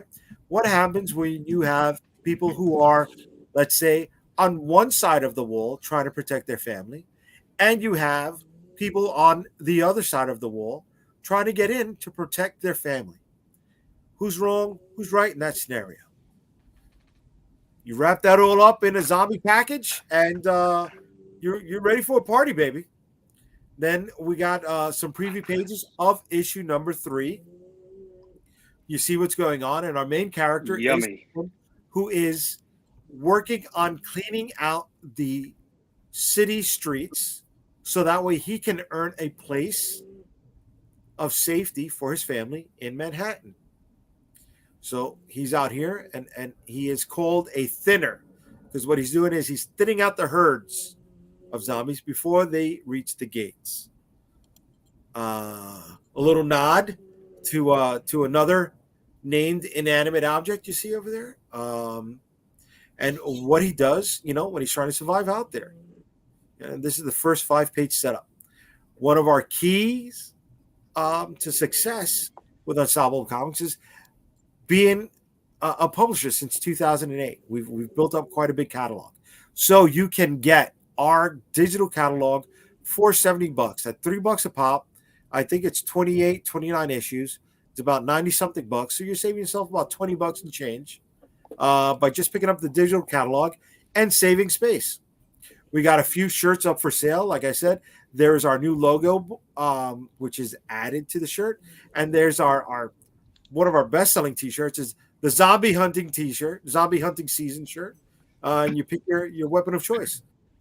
We've got our New York versus the World 1.5-inch enamel pin, which can be added on to any reward for an extra $7. And then we have our gift for returning backers. So it doesn't matter what you backed from me previously. Just for coming back, I'm here to say thank you by giving you a free holochrome trading card, which will be shipped in a hard plastic top loader. And that is only going to be for physical backers, not for digital. So if you're a physical backer and you're a returning backer, that will be added automatically to your reward package. And if you want an extra one, it's $5. If you want them for the first time, it's $5. It'll be in the add-on section. And then, we talk about the team that put together the book and what's going on. What do I want to do with the money? Where's it going to go? And a little bit more about what the story is about. And that's it right now in a nutshell. New York versus the World, issues 1 through 3. Right now on Kickstarter, we are at, $349? $349, 13 backers, and I only launched it 40 minutes ago. So I think we're doing good. I think we're doing good here, guys. Yeah, absolutely. Absolutely. And this was one of the best sellers we had at New York Comic Con. It was a New York versus the World number 1 and 2 did very well for us. We almost sold out of issue number 1 after a nice little reorder. And it just convinced me we need to double down on this title. If it's moving, we just got to put out more content. And one of the things we're going to be doing next year is possibly expanding on the presence in our booth for New York versus the World. Now, are you going to be back at New York Comic Con, Pete? And is Calderon going to be at New York Comic Con next year? That's the question. Fat Guy Inc. will always be at New York Comic Con. Even if there's a zombie apocalypse, Like we said it every single time. Our grandkids will be at that table after we're gone with our ashes on the table. God damn. Right? I'm not giving that shit.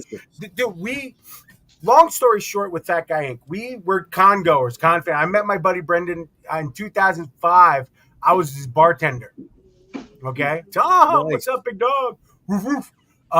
So we con friends. We ended up finding out that we had the same comic book shop. Shout out to Firth World Comics out here in Smithtown, Long Island. I've been going to them since 1978. Holy shit. Yeah, I love that. That people are, oh, we're gonna go to Disney. No. My Disney, Fourth World Comics in Smithtown. They are the greatest. I love them. That's Nassau or that's Suffolk? That's Suffolk. That's where I'm deep in Suffolk. Yeah. I'm if you go too far past me east, you are in London, sir. So I only go as far as Calvinton. My I'm Smithtown's where I'm on the Ronkonkoma branch, right towards the end. If I fall asleep, I just walk home. But anyway, Fat Guy Inc. started. I saw my buddy sitting at a table. I was like, "What are you doing?" He goes, "Oh, this is my other friend's table. He's bringing me in next year. He had a book." Oh, cool. Okay. So he calls me like 4 months later. Hey, this guy's being weird. Can I use you as a backup just in case? I was like, sure, whatever. 3 months later, hey, this guy bailed. He goes, I haven't talked to him in 6 months. Let's run a table. Fat Guy Inc. We'll call it Fat Guy Inc. It'll be a bucket list thing. We'll have a table at New York Comic Con, one and done, blah. Okay, cool. Screw it. We made a 24 by 36 foam sign on Vistaprint. Made a bunch of prints, had a portfolio book out there, was drawing for people all weekend, had the time of my life. So yes, my first Comic-Con, I've done art shows because I've been painting portraits and art abstract stuff and all sorts of painting and graphic design. And as I've told JD, I may have painted on a few of the MTAs and some truck. I may have painted on some things in my misspent youth. Commissioned or not, Commissioned or not, and maybe fairly recently. I cannot, whatever. But Fat Guy Inc. 2014 was our first New York Comic Con, was my first Comic Con as a vendor. It was supposed to be a bucket list thing. Yeah, that was 2018? 2014. 14, okay. That was supposed to be our the one and done bucket list thing. We did Big Apple Con a couple weeks later, and then we were off to the races. And then we started doing shows. And like I said, the 2019, right before the pandemic hit and everything, I was doing, because my partner, we kind of split the squad a little. We were still Fat Guy Inc., but he did some local shows and I did a lot of traveling. I was almost at 45 shows a year. Okay? I was a year away from doing this full time. Wow. And then COVID came in and yeah. So whatever. We're bringing it back. We're doing it back. We're going back. So that's but New York Comic Con, like it was said here before, like you guys said before, it is home. Even though I'm from Long Island, I got a lot of stuff on Long Island. New York Comic Con is always home. Yeah, it will always. You cannot I've been to C2E2. We've done this. We've done that. I've been to bigger shows. I've been to bigger anime shows. I've done all those things. C2E2. New York Comic C2E2 was great. I love C2E2. C2E2 is great. And we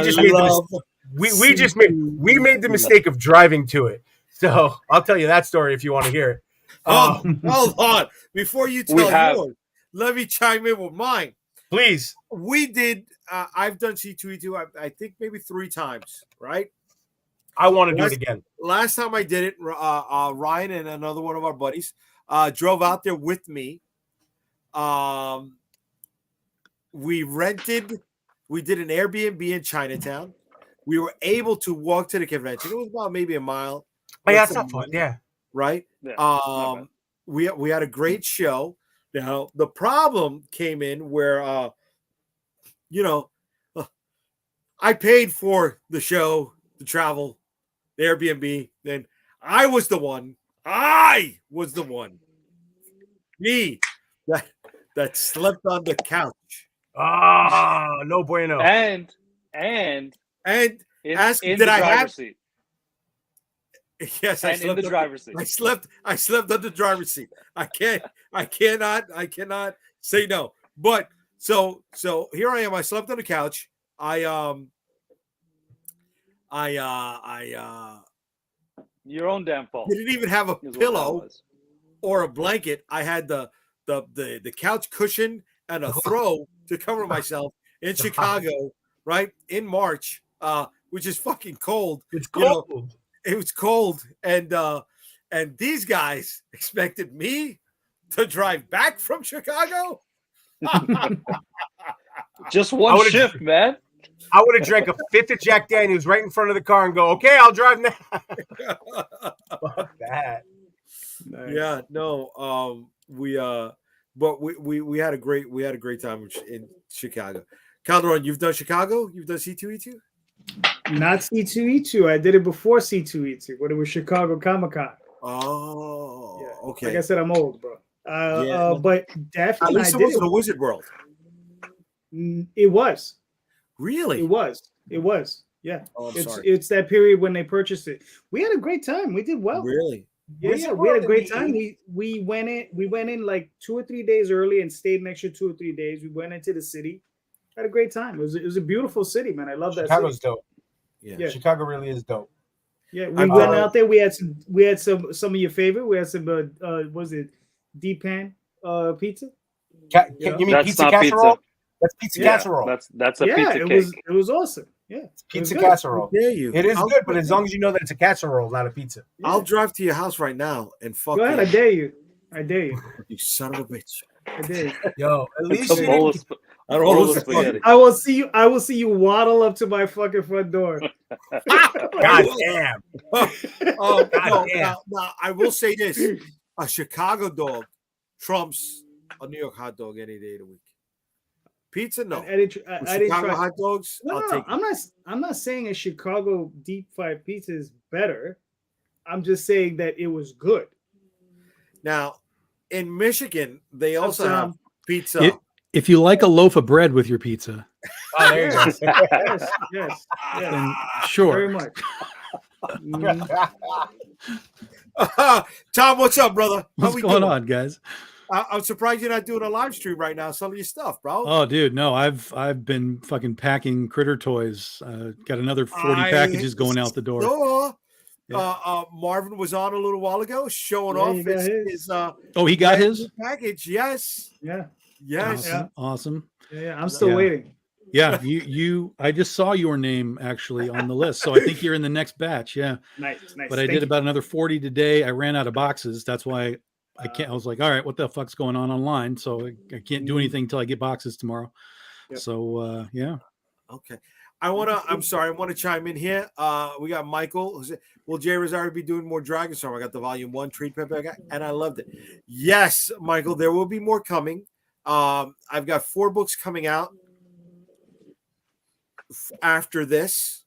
So we'll be there, but it is retitled as Curse of the Dragon Storm. And you know, you read the trade, you know why he's been cursed. So it's not just plain old Dragon Storm. It's Curse of the Dragon Storm, but there will be more coming. I just don't know if I'm going to continue the numbering or reset it as volume 2.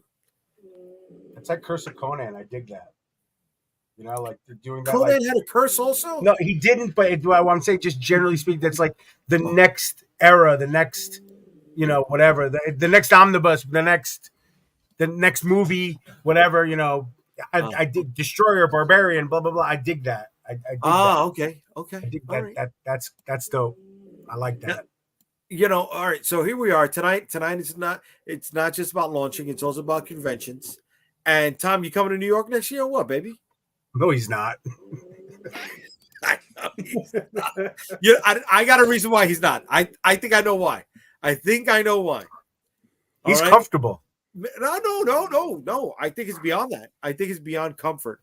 I think it's that he will get teased by buying so many vendors closeout comics that he won't know which one. I'll go home with everybody's fucking booth is the problem. You won't have enough space. That's the big problem. Oh, you didn't sell your comics? What can we do? Yeah. I'll buy him pennies on the dollar. That's right. Pennies on the dollar. Some would be like, you know, listen, I got a wad of bills here, burn it all in my pocket. You don't want to put those in a truck. Let me put them in a truck. That's we got a question here. from the comments, and I think this is an important question. White Fire Comments asks, I gotta ask the shipping question. Gemini mailers. That's a statement, not a question. So excuse me. White Fire, are you asking? Do you use Gemini mailers? What do you guys say? Yes, I don't. You don't. I don't. No. I don't either. But I ship in a similar manner as a Gemini, the way that it kind of folds over and kind of overlaps and so on. the But name I'm brand not isn't important. I'm not a fan of those things. They seem to work relatively well, but I don't like the way, because I've gotten them from other people. They use them, and I get my stuff in the mail, and invariably it's in there and it's kind of bouncing around, even if it's taped down. Because of the way that it folds over itself, the tape torque, instead of being down and around, the tape torque actually goes up and over. So if it starts to move, the tape is just going to move. So the tape is almost pointless. So I just kind of was like, I'm not gonna do it. I'm not gonna do it. And I have a way that I've been doing for years that is similar, and our damage is less than 1%. In a campaign. So I'm like, we'll just roll with what we do. I ship in a similar to what you guys saying. I don't do Gemini. I do have a hard mailer, right? That's cool. We get them on Uline. We're paying maybe in bulk. Yeah. At the end of it, maybe about 45 cents each one. We do our own printing. And then what? You bubble wrap it in there? No. Because I don't want to say cheap. I'm frugal. It's frugal. No. I go to the post office Yeah. and I get the Tyvek mailer bags. Oh, which sure. are Okay. waterproof. Yeah. Right. Yeah. And the bags are the books are bagged and boarded. Yeah. So they're in there and they're in the Tyvek. Well, that there's an actual bubble mailer. You can put them in a bubble mailer. You could, and sometimes I do that depending on shipping. I use stamps.com. I know some people use Pirate Bay or Pirate Ship. Whatever it is. But I go with stamps because I don't know how it works on all those other platforms. They tell me what's the best shipping option to do, and I have all that other stuff. So if it gives me the option for that mailer, then I'll do it, because PO boxes don't accept certain PO boxes won't accept a UPS shipment. Okay. Right? So PO boxes will accept that in a hard But then how much does that cost to ship though? Like on the average? Yeah. Like if there's 4 or 5 books in there, because of the weight, because if you get to a certain weight, it has to go priority. I haven't done anything since they went up. They just went up recently. They stopped labeling it as first class. Yeah, now it's just ground plus. It's now ground. So this is gonna with the last campaign, Limbo, we're gonna start doing fulfillment on that. I have not priced that out yet. I haven't experienced it. So based on the former rates, we always shipped first class. And as long as it was under 15 ounces, it's still counted as first class. Sure. And that was around $4 to $6, depending on which third of the nation. So, but how much is it when it goes over? That's the trick. How much, right? And that's where you play around. And that's one of the things that I was using stamps.com for, because they have a contract with UPS where they do 72% off of shipping price. So so for you, as long as it's first class, you send it in that box. But if it's not first class, you just use something else. It all depends. It all depends on where the system plays out, right? So I remember one package to California was $9 through UPS or $14 through the post office, right? But now, like I said, if it's going to PO box, I can't use the UPS for a heavier shipping package. So I put it into that hard mailer, and then in that bubble wrap mailer from the post office. And as long as it fits through there, it's whatever rate that is at the time. Yep, it's like $7 or something. Yeah. You know, and you gotta. That's another thing, dude. When you use Geminis, you've got layers upon layers of other cardboard, and all that shit adds up. That adds up. With this, we're good to fucking go. You know, it's not gonna be bent. You hope. Yeah, we use those kind of boxes when we did our mystery boxes, and they've been great. They were awesome. The Uline, or no, sorry, they're not. We didn't get them from Uline. We got them from U Printing. But it's the same thing. It's the exact same thing. Yeah. And then we had these bad boys. If you hear it collapse, don't worry, I'm safe. I just got fucking so much stock from the convention. And then these were our mystery boxes, right? Yeah. But these are also our mailers, right? Again, we stick a label on it and send it off. That's it, man. That's it. So these were taking our messing up your box, man. You got art on there. Like, you don't even have a designated like space for the label or something. Yeah, that goes on the other side, dude. Oh, you just stick it on the back. All right. Yeah, baby. Right. Come on, bro. They're gonna get all upset about it. I got to turn the box over, man. You know what? Nobody complained in the last 2 shipments, so I'm with that, brother. All right. I'm with that. Yeah. But you know, guys, we're at 375 with the campaign. If you want to see me get hammered, I got a shot here waiting. You got a campaign again? Yeah. Well, I'm trying to catch up to you. Jesus. You and Calderon are dropping a campaign like every other week.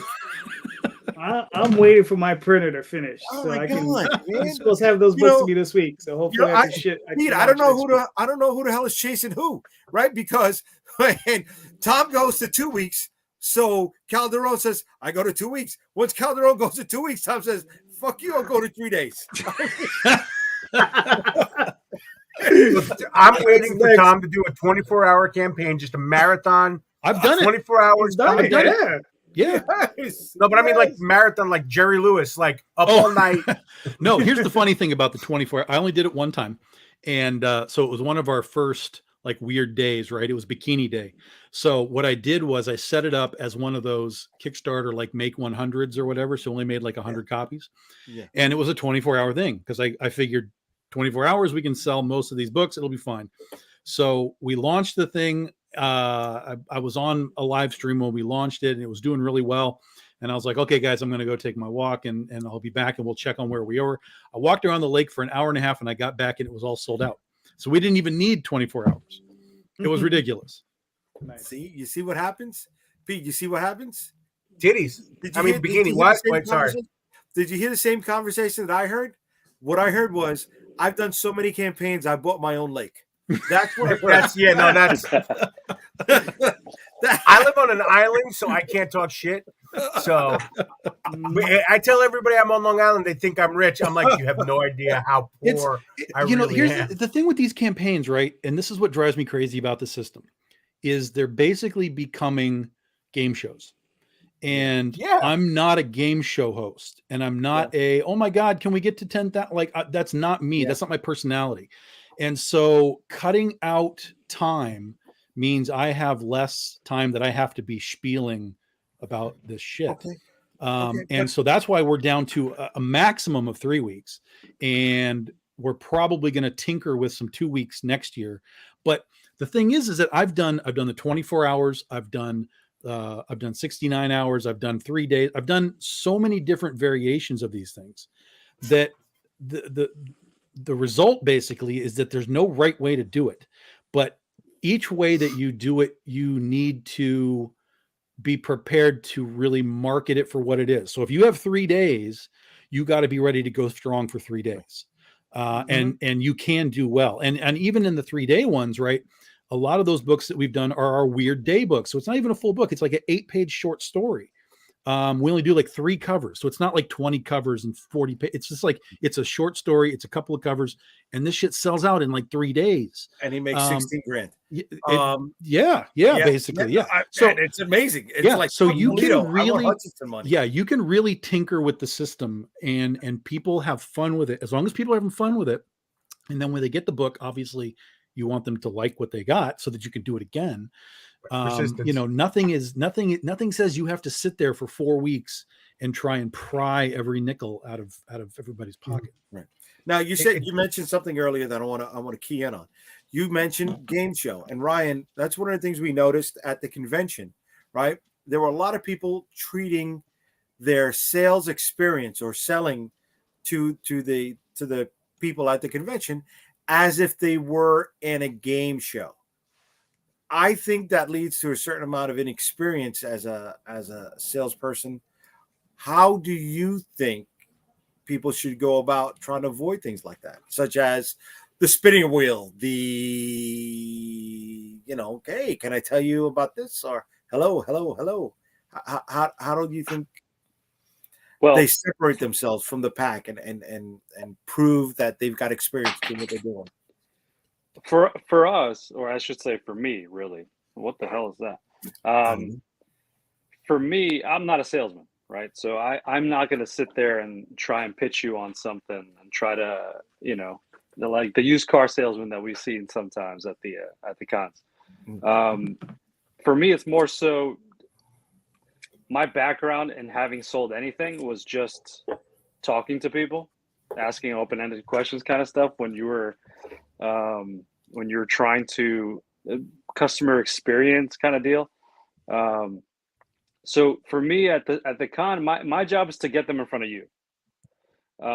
If I can get them at the table and I can get them to stop and I can get you in front of them, that's all we need. Just you talking to them, your passion, the way that you describe your work, is all we need. We don't need those kinds of gimmicks. I find sometimes when you put too much energy into those gimmicks, they backfire on you. The extent of what we've done, those kind of gimmicky things, are when I was trying to give away books to kids was, I'd say I had that little squishy ball and I was like, listen, if you can snatch this from my hand, you win and you'll get a comic book, and you obviously you just hold it. You there. Take it away. You're like them... the $1 Million Man, right? Get that ball away from you. No, you obviously you let them win, and they, for the most part, like 15, 20 kids or whatever, they feel like they've won something, like they've actually accomplished something. They'll remember that. They may not read the book. They may not, come back and buy something else, but they'll remember that moment. And since we're trying to turn this thing into kind of a more experiential experience, an experience sometimes, that kind of stuff will make things more fun for you. But to try and sell so hard when we're not salesmen per se, seems like a wasted effort. So just talk to people. I would say you don't have to gamify anything. Yeah, I would say that a con is a little different than like a Kickstarter though, because the con is a circus. It's already a circus. So if you want to bring out the clowns and do your weird stuff, like whatever, that's the convention scene. It's not for us, but sure. But yeah, and it's going to be different for everybody. But like on Kickstarters, everything now is just, it's like maybe it's not a game show. Maybe it's like a telethon, right? It's like, look at our money. Look at our money. Look, we need to get to the next, who's going to be our guy? Who's going to call in and make our next, like, holy shit, man. That's a drag to even watch, exhausting. Much less do. Yeah, it's 100%. Right. 100%. If you want that, do whatnot. Right. Because again, that's the environment for it. Yes, 100%. Yeah. The instant gratification. And that's why I've modified the way that I've done Kickstarters, and I've kind of done little things just to kind of test them out, because I just want to see, like, can I just get in and get out and be happy and done and produce a product and then make my next product and do it again. And the answer so far has been yes. And that's why I think people are paying attention to you, because they want to see what you do next, right? You're a trendsetter. Like I said, Calderon he's right behind you. I spoke to him the other day. He was like, yeah, I'm gonna do a 2-day campaign. No. I'm not doing a 2-day campaign. 14 days. 14 days is good. And what are you, Jay? Is your one? Did you launch the new one today? I just launched it. And we're going. It's 5 weeks long. No, 21 days. 21 days. Oh, very nice. Very nice. Yeah. So we were talking about this. Calderon and I were talking about this, and I think the shorter campaigns benefit you when you've got a greater fan base. Sure. Right. When you've got that dedicated group of people who will bang it out in the first couple hours, then okay, you want to do the shorter campaigns. Yeah. But when you're still, growing, you got to give it a little bit of time to breathe. Sure, 100%. Right? That's the discovery part of it, right? You got to give Yeah. people time to discover. Yeah, and I think 3 weeks is enough time to get people to discover, but also to minimize backouts. Because if you do the 5-week campaign, you will have people backing out because they're like, "Oh, when's this thing going to be over?" Something else popped up. I think when folks say it's a zero-sum game, there's so many other factors they're not looking at. Somebody could have a 24-hour campaign and they're like, "Oh, well, this money's going to come out tomorrow. I'll just pull out of one of these other campaigns and then boom, drop what I got to drop over here." That's my new strategy. I'm going to wait for JD to launch, and then I'm going to go 24 hours only. The Friday before his end. Yes. But guys, we are closing in on the 2-hour mark. Running this campaign for a nice hour. We're going to keep going. But we didn't break the $400 mark. But maybe because you forgot to post the goddamn link. Because I forgot to post the goddamn thing, dude. I Man. did, but I know, but we're And let me ask you this. Amateur hour, bro. Let me ask you this.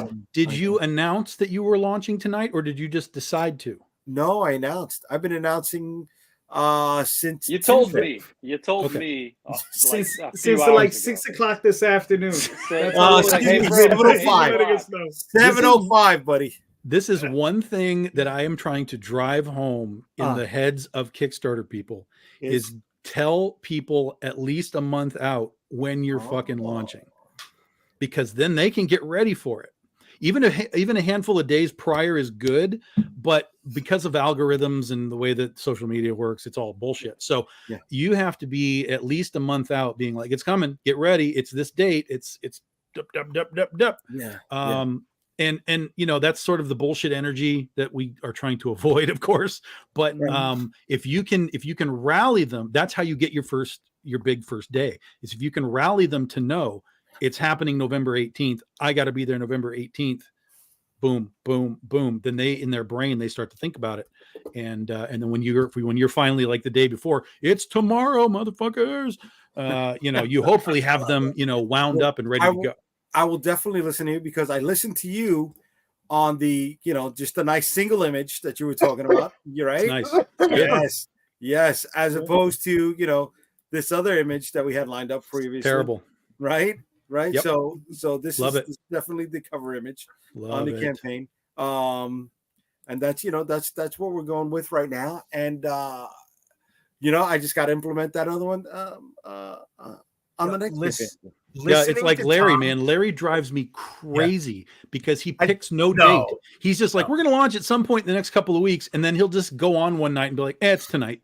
Like, motherfucker. No one knows what you're doing. We were listening to Tom for these little itty bitty things is huge. Like I just shared a thing. I'm not going to launch my book on Kickstarter. I do enough shows where I'm just going to self-publish. But listening to Tom on the little things about the logo, just the logo, turned it from, okay, this is pretty cool, to, holy shit, this looks like something I'd buy if it wasn't mine. It's and I thank you for that, Tom, because it really does look a billion times better. But I'm still, I don't want to be on Kick. I don't want to crowdfund. I can pay for a run of my own and go to enough cons. Yeah, but you want the Kickstarter audience to also know who you are. That's a different audience. And you could do a very simple, just like we just talked about, right? You could do just a simple, like, I'm coming in for a week and we only need like $500. Yep. And we're in, we're out, we're done. Here's your book. Boom. And then just gives you another audience to look at you. Right. I thought about it, but I like if any of you guys say, hey Pete, we're talking about a cover. Hey Pete, we want to talk about, we're doing a trading card, we're doing a pinup, we're doing something cool. I don't want to make books anymore. It's not hashtag comics broke me. It's nothing like that. It's just, I'm just like, and maybe I'm just right now, but right now where I am is like, everybody goes through. You moved on. That's all. No, it's not even that I moved on. I'm a little sick and tired of the rat race, and I started not, because I do other stuff too. I do other art stuff too. I started really neglecting my other side and trying to push for jobs that weren't coming, either getting ghosted, or and I appreciate the ghosting to its degree though. So whatever. I supremely appreciate the people who tell me, "Hey, you're not what we're looking for right now, but maybe down the road." Cool. I get it. I appreciate that. I'm not your thing. You know your brand better than I do, so it's cool. But I'm not gonna lie to you. Maybe I'm too sensitive. Whatever.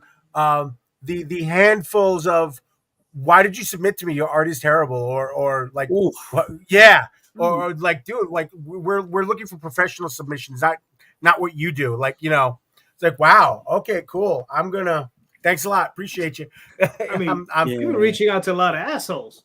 Yeah, well, no, yeah, but I was casting a wide net, so I got a little bit of everything, I was casting a wide net, so I was like, so Jay, I can do my thing on my own. Sorry, no, I was gonna say, we were toying around with the idea of launching a Kickstarter at Comic-Con. Like we were thinking like we were gonna launch.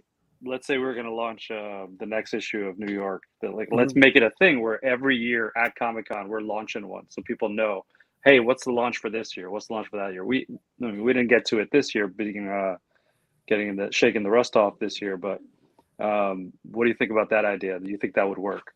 I think after this one, no.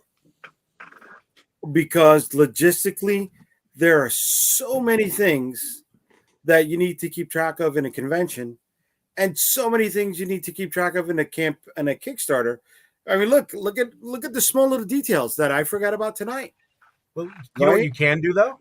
You know what you can do? Get a QR code, and instead of the launch date, make New York Comic Con be your notify me date. So you had the note. You have the save the date page for the Kickstarter. I don't know what it's properly called. I'm definitely saying it wrong. The pre-launch page. Okay, you get a QR code for that link. You put one of those in every single bag that you sell, in every single book that you sell. You have a stack of, hey, how you doing? Hey, here, take this. Our next book's coming out on Kickstarter next month. Right. Save the date. Right. That would work. And then that's no work for you. There's zero work there.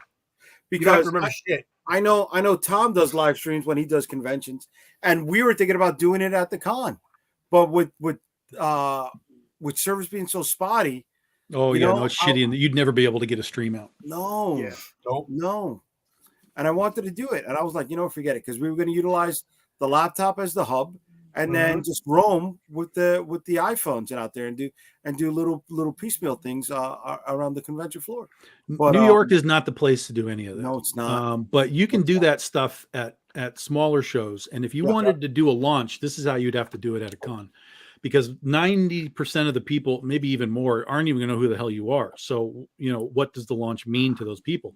What you'd have to do is like, let's say it's a Friday, Saturday, Sunday show. You'd have to be on Friday telling everybody, hey, come back tomorrow. We're going to launch this campaign. We want you all to be a part of this, blah, blah, blah, blah, blah. And if you come back tomorrow and you pledge tomorrow when we launch, here's a free dumb mini print for pledging on the day that we launched. And that way you get, hopefully, a crowd comes back because they want their free shit. And that's promotion for you. You take pictures. Hey, look, there's 30 people at the booth.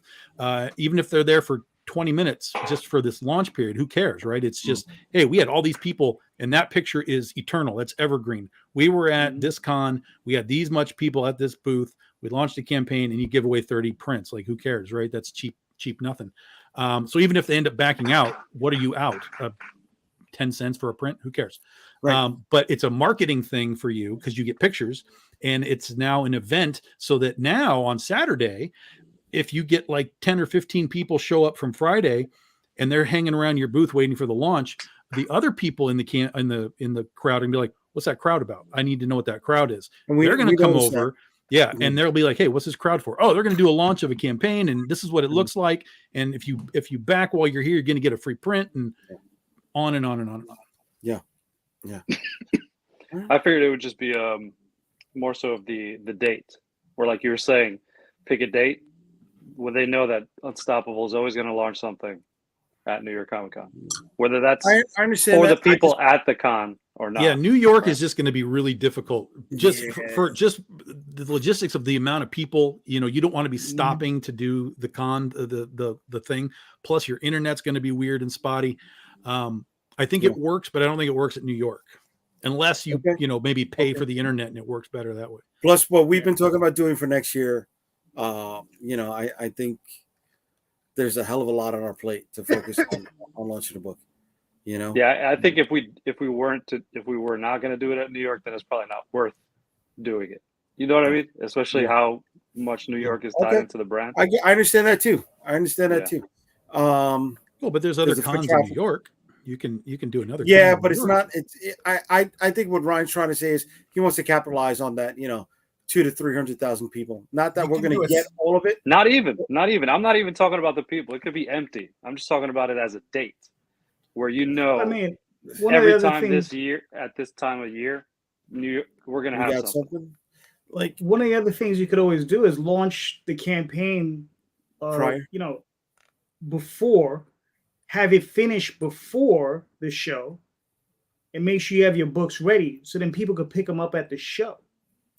And then those people who pick up at the show, you might have a little extra tchotchke for them. You know what I mean? Okay. And you'll be also able to sell the books at the show. There's so many finite. Oh yeah, I mean, because marketing gimmicks that we can tie in. It's just keeping track of it all and getting ready. Like I didn't even realize we were there on Friday the 13th, and they had a New York Comic Con Jason Friday the 13th T-shirt that sold out on Thursday. Thursday, it sold out. And 3 hours. With it on Friday. In 3 hours. Didn't capitalize on that, right? I didn't capitalize on the ReadPop portal. Other people will capitalize on the ReadPop portal and putting up exclusives or alternate covers. We didn't have to have a New York Comic Con exclusive per se. All we had to do was say limited run on whatever product. Foil covers. I said at the top of the show, foil covers were moving for people this year. Yeah, they were. Last time we heard about foil covers like this, it was back in the 90s, right? Is it a resurgence? Oh, dude, foil covers have been huge for years. Yeah, but for us, it's vinyl. Right, in the indie community, yes. Yeah. Especially but in the on greater Kickstarter, foils are everywhere. Greater populace, right? And the macro of the convention, because those were put up in individual updates through those portals. It started to snowball. Sure. Right. And people were talking about them on different news sites. People were talking about them on Twitter, and people were talking about them on Instagram. Oh, look at the full cover I got from this one and that one. Shit, I got full covers. Well, and there was a lot of those though that were IP. There was like Transformers foils and shit like that. So, but yes, no, the foil thing is gigantic. We do foils all the time, and we started doing them actually so we were doing like regular silver foils for a while, and then when we did Legend of Oz, we actually did ruby, so it was red. We did sapphire, so it was blue. So we had different colored versions of them, and people lost their minds for that. Nice. And then we've been doing emerald editions forever for Oz, because again, Emerald City and Oz. So yeah, the foil thing is a key piece. I think Jay fell asleep. I'll talk about this part after the show. All right. No, dude. The gears are always spinning. But I want to wrap this up. It's 2 hours. We've had a lot of people hang out with us for a long time, and I appreciate everyone in the comments. I appreciate Pete and Tom and Calderon and Ryan and Marvin and George coming through and chilling with us. Guys, let's go from the bottom out. Pete, where can people find you? I'm really easy. I'm Instagram and Twitch, and it's just like my name says right there. PEAT 11717, Pete 11717. Instagram is where you can talk to me, see what's new, see what's coming up, the schedule, what I'm working on, all that sort of stuff. Twitch, Monday nights, 9:30 p.m. New York time. Jump in. It's a straight up old school, simple 2-camera art stream. You come in, I'm drawing, talking about art, talking with my other artist buddies. Y'all are welcome, especially if you got something going on. Show off the art of your campaign. You guys know that already. And usually whatever I draw, unless it's a commission, it's up for grabs. If somebody wants to buy it, and it happens. It's kind of cool. And Twitch has become my thing. So I'm like the old man. I'm like the old man on Twitch. So it's great. Nice. Tom, where can they find you, brother? Pretty much I live on Facebook for the most part. You can find me there. We have a Big Dog Inc. fan page as well. If you do the I guess it's X now. If you do the X or the Instagram, it's BDI Comics, and that's the same with TikTok. So if you like that stuff, that's where we're at. Oh, and watch this, Jay. Ready? November 18th, we're launching a Kickstarter. November 18th, National Princess Day. It's a Saturday, November 18th. When is it, JD? November 18th. He forgot already. He said too I many know, I times. forgot already. See, this is the problem, and that's why you got to say it so many times. Mhm. November 18th, Princesses versus Zombies is back. Nice. You have to. You got to dig it in. You got to dig it in with me. You got to dig it in. Calderon, where can they find you, baby? Tomorrow night, right here, 7:30 p.m. Indy Comics Explained, right on YouTube, baby, with Mr. Rosario and a bunch of other people. We'll be talking to a bunch of other creators. So, and the OswaldChronicles.com and TallTalesOnline.com, Facebook under JD, and Instagram and Twitter and all those. There you go. Nice. Ryan, where can they find you? Just IG right down here and unstoppablecomics.com. Right. Check it out and see how tall Eli Manning really, really is, folks. He's huge. He's like 9 feet. I made him look like a real giant. That pun intended. So, bro, I didn't know he was at the con. Yeah. And some dude came running up to some dude came running up to our table like randomly. Where's Eli Manning? Did you guys see Eli Manning? Is he at this table? And I'm like, excuse me? Eli Manning. I'm like, I don't know. And then the young lady who helps us actually spotted some dude in an Eli Manning jersey. Goes, he just turned down that corner. Thanks. And he just runs over. The dude in the Eli Manning jersey is the guy that is here in the booth. I mean, in the panel with us today. No. It wasn't you. It was a tall blonde guy in an Eli Manning jersey. Really? Oh. Wow. So there's a lot of blonde hair, Ryan. Huh? Ryan, show him your blonde hair. It was like a Shaggy Surfer kind of guy. There, this one. There you go. You got one. All right. And I want to thank everybody who joined us tonight, everybody who hanged out with us tonight. And you can find me here right now on Kickstarter. New York versus the World. Check out the book right now. We're going for 21 days, and you could have gotten me drunk tonight, but you missed out on it. Maybe he's falling asleep instead. All right. Thank you, everybody, for hanging out. Later.